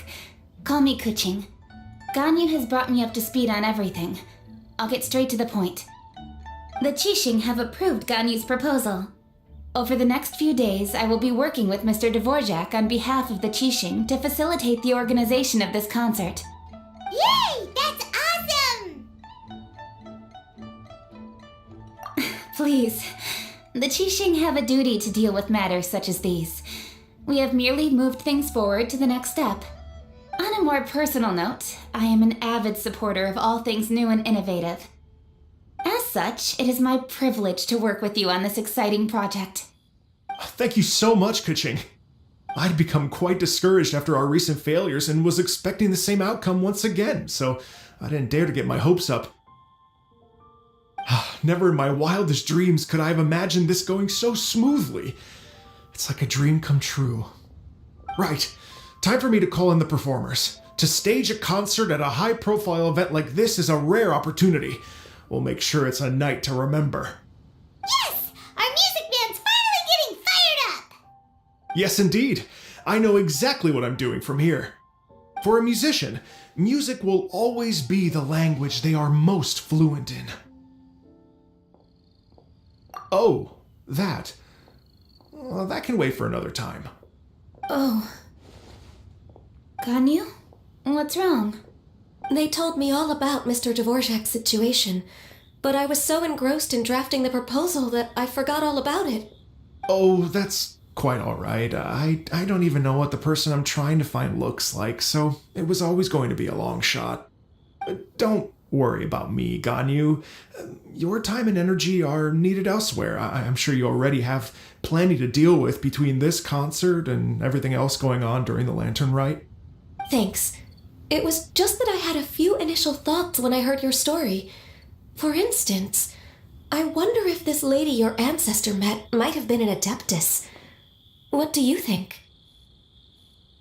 To tell you the truth, Mr. Dvorak, I am somewhat related to the Adepti myself. I am part human and part Qilin. The Qilin is an illuminated beast. I know how important your quest to get in touch with your roots must be to you, because I've been there myself before, trying to find out where I belonged. Did you say the Adepti? And you're illuminated beast? Part Qilin? Are you telling me all the rumors of the Liyue Adepti are real? So it's not just artistic license? You bet they're real! Trying to track them down is tough, though. Like Julian Karst itself.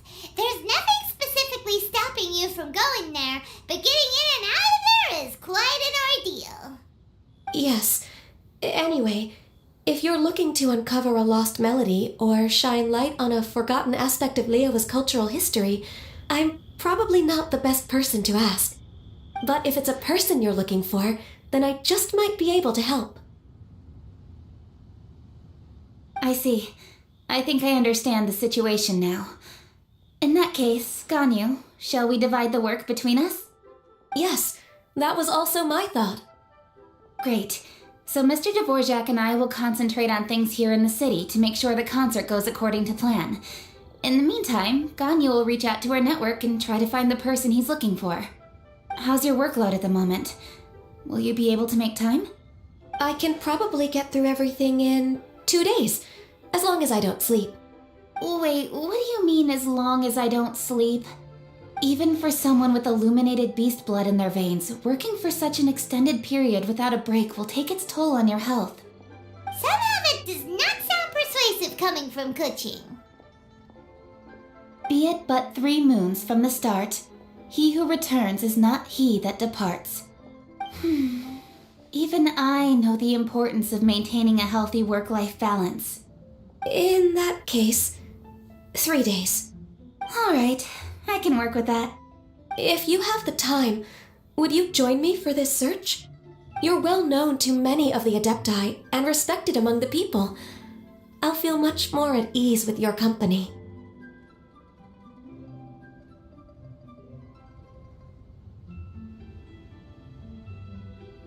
Okay, then let's meet back here in 3 days. Watch this space, Mr. Dvorak. We'll get to the bottom of this. You're all so helpful and kind. I just... Just think. Imagine if we found the Adeptus lady, or one of her descendants, and got them to come to the performance.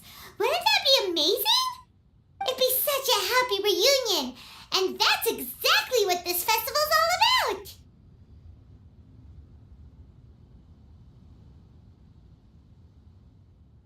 You're right. Okay, I'm gonna pull out all the stops to make this lantern ride a true extravaganza. We should probably get going. Mr. Dvorak, could you come with me to confirm the site? Ooh, we're coming to you! I was wondering, what are your thoughts on music? What does it mean to you? Music sounds nice? Truth be told, the question of what music means to people is one that I've been pondering for quite some time. Let's revisit this question after the concert.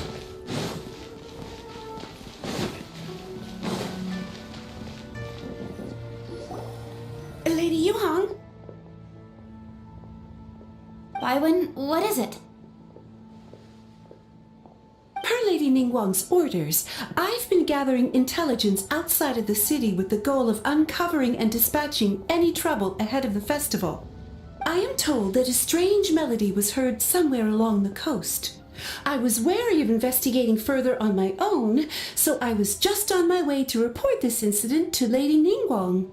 But I'm worried that if we don't act right away, we may miss the window of opportunity to take appropriate action. I understand. In that case, Yeah, Kuching, you're busy enough as it is. There's a ton of different things in the city that needs your attention. Leave it to us. Don't worry. Whatever it is, we'll definitely be able to handle it. He will handle it. With the Traveler on the case, it's as good as dealt with. Thank you. This will be a great help. I will inform Lady Ningguang about the situation. Once it's resolved, please come and find me again at Eugene Terrace and let me know. Will do! And say hi to Ningguang for us! you have my thanks too. Stay safe and come back as soon as you're finished. Good luck.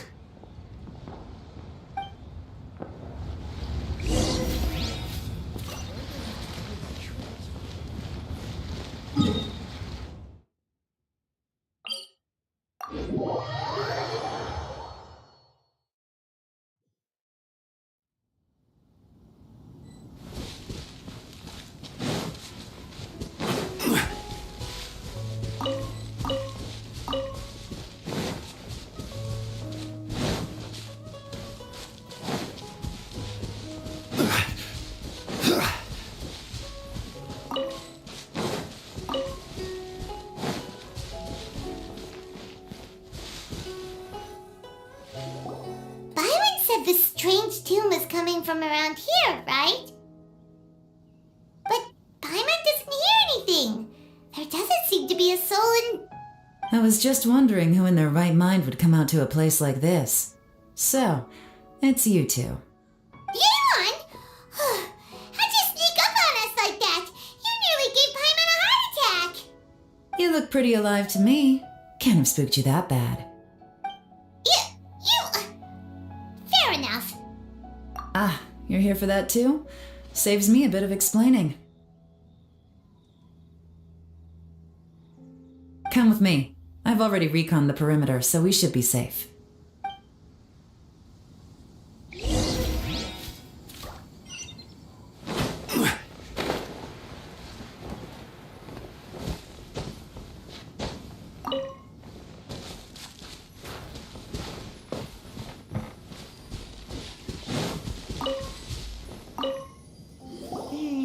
The stuff by the door is in pretty good condition, though. It can't have been too long ago that someone was last living here.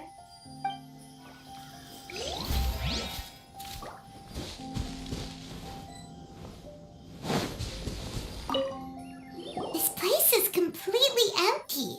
There's nothing valuable left here at all.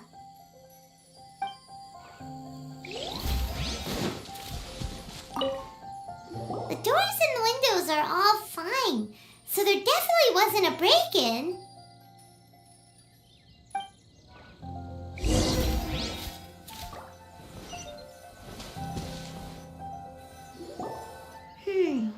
How strange.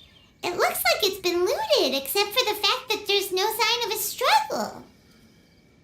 The bad guys could have sneaked in while the owner was gone, but then how do you explain why the door and windows are intact?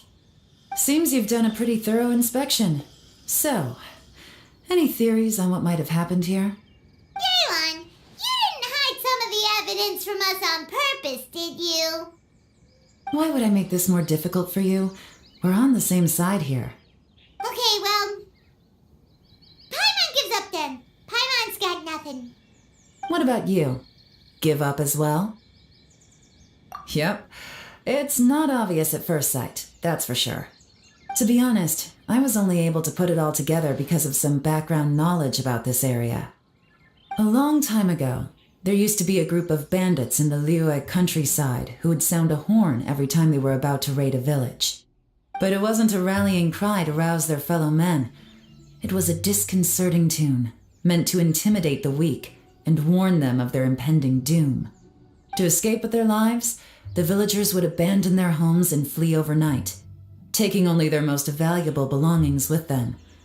Everything else was left behind. The bandits were eventually brought to justice, but the fear and trauma remained in the villagers' hearts. Whenever they heard that melody, they would feel like their lives were in danger once again and flee immediately. The culprit of this crime exploited that very fear to get access to this house without having to force their way in. That's quite the story.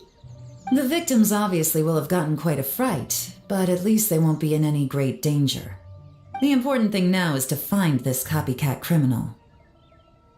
On any other day, that'd probably be a good idea. Unfortunately, it's not gonna work today. Take a look around and you'll see what I mean. This criminal is clearly well-versed both in using music to commit crimes and in making a clean getaway. Not only did they stay off the muddy road to avoid leaving footprints, it looks like they were also careful not to bring any gadgets with so much as a trace of elemental energy. Evidently, they were intent on keeping even the most experienced investigators off their trail. Unfortunately for them, I'm one of the best trackers in the business. They're not about to get away with their little scheme on my watch. So basically, if we want to find the culprit, we just need to follow Yeon.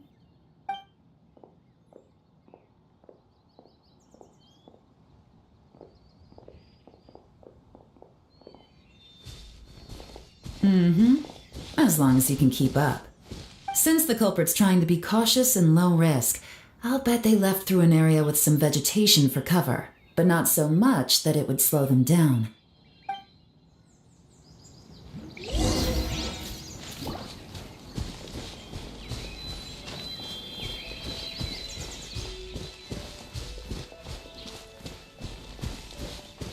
Look at this. These tracks are superficial, but they definitely didn't occur naturally. Something heavy was being dragged this way, meaning we're headed in the right direction.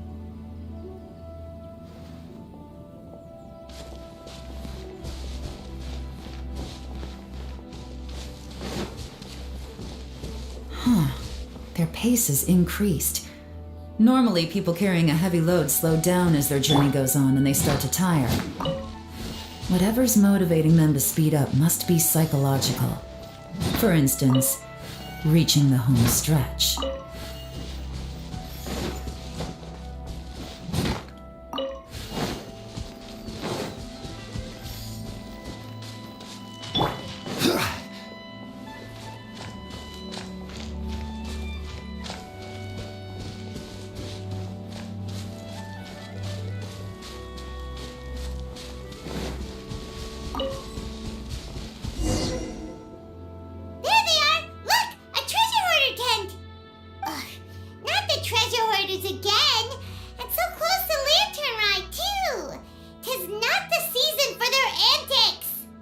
Come on, let's round them up.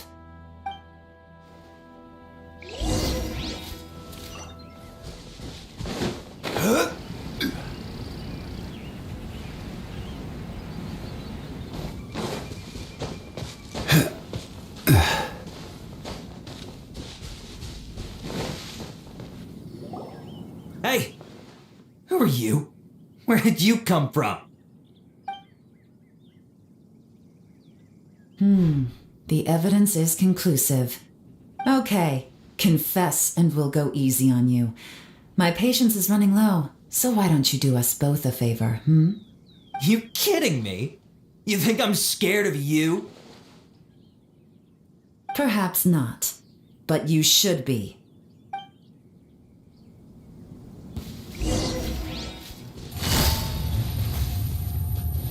Quietly now.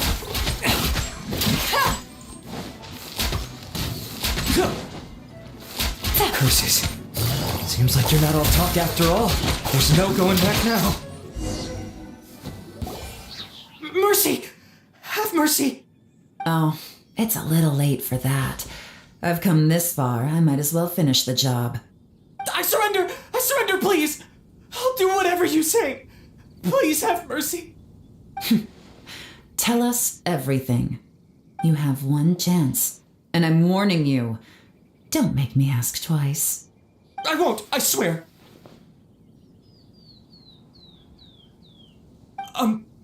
So Lantern Right's nearly here, and like a lot of people, I wanted to buy a few nice things.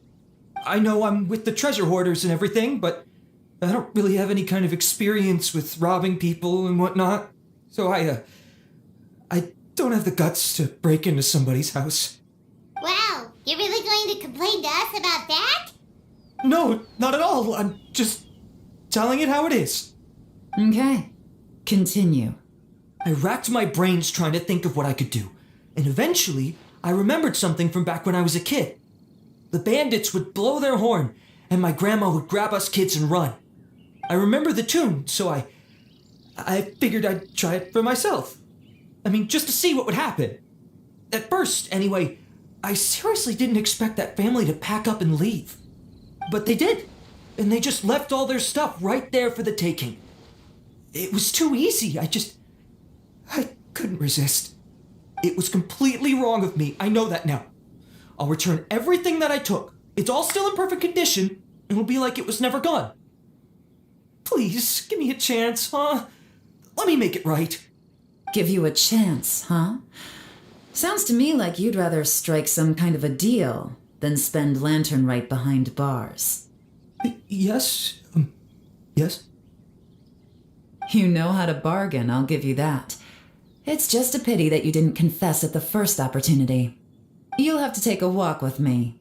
Once we've returned the goods, we'll find the owner of the house, and you can apologize to them in person.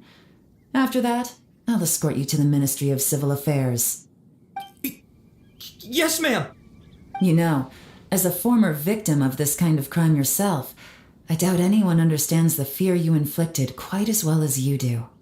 Does your greed matter more to you than your fear?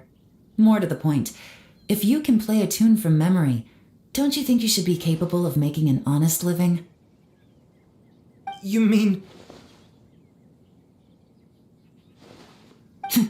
That's enough hints for you. You'll have plenty of time to reflect on all of this yourself. There's not much left to wrap up, so I'll take it from here. Guess this is where I'll say goodbye. What is it? Is there something else? I'm still not sure how you first got your hands on this information, so play it safe when you get back.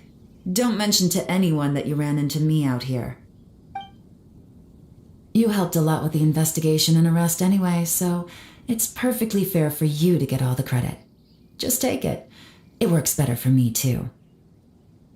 See you when I see you, and happy Lantern Rite. Yaron's such a pro at this. With her taking it from here, it's as good as resolved. Whoosh! Random event, a strange melody, complete! Although, it's kind of a shame that we never got that treasure hoarder guy to play the melody again. Right? How could anyone not be? When we were chatting with Mr. Dvorak, music seemed like such a positive thing. And most music is, right? It can help us relax, feel all warm and fuzzy, recall happy memories, or even just think happy thoughts. Paimon never imagined that music could be used to commit crimes. Oh, really? Huh. Makes sense. Paimon's musical understanding improves again! Well, anyway, now that everything's resolved, let's get back to Liyue Harbor. Byron's still waiting for us with our random event rewards.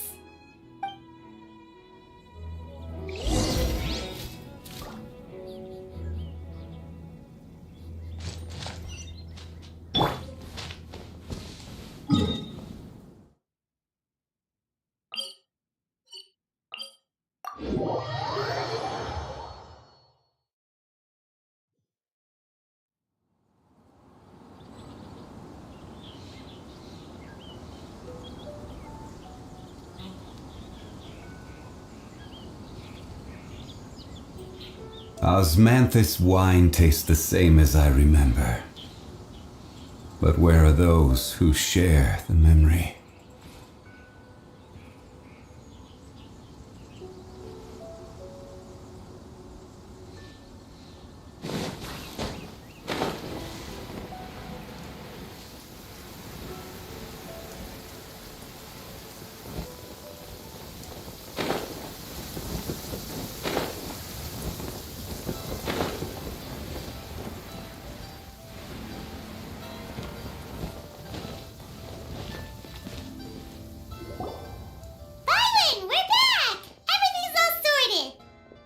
Great news!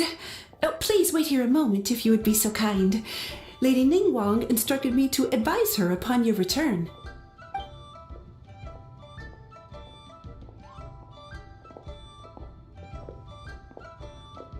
My greetings to both of you.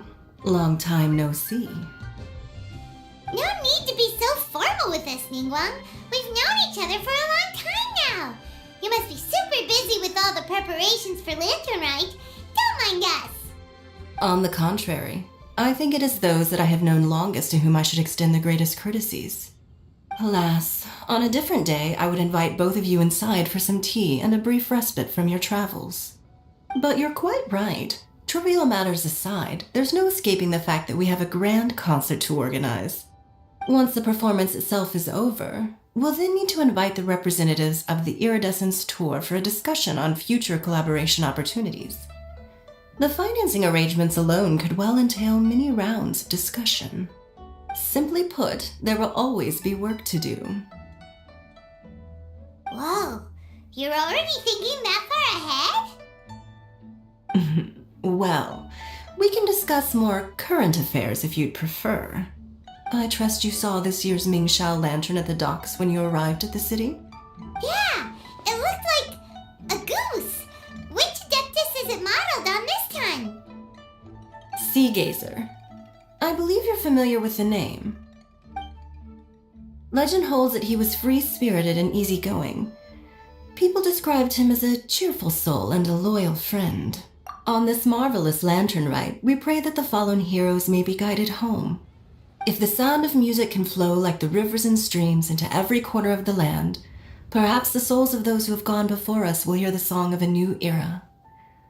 I wondered whether the melodies will be to their liking. Oh, they're gonna love them. I'm unsure of it. At least, if the guy you mentioned is anything to go by, the Adepti and Heroes of the Past sound like a positive and free-spirited, cheerful bunch. They're sure to be open to new music. Well, let's hope so.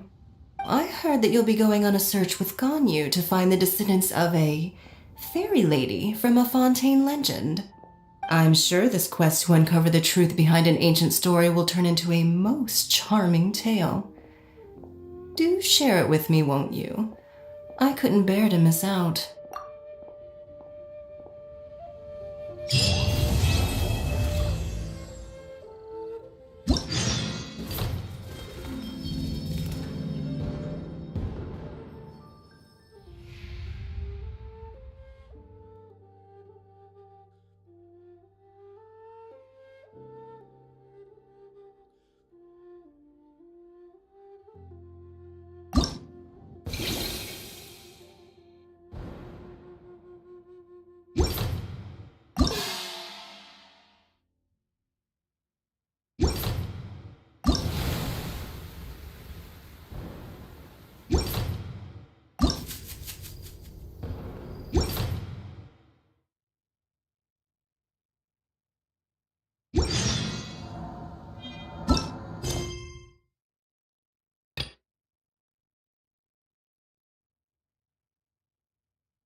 Osmanthus wine tastes the same.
Every journey has its final day.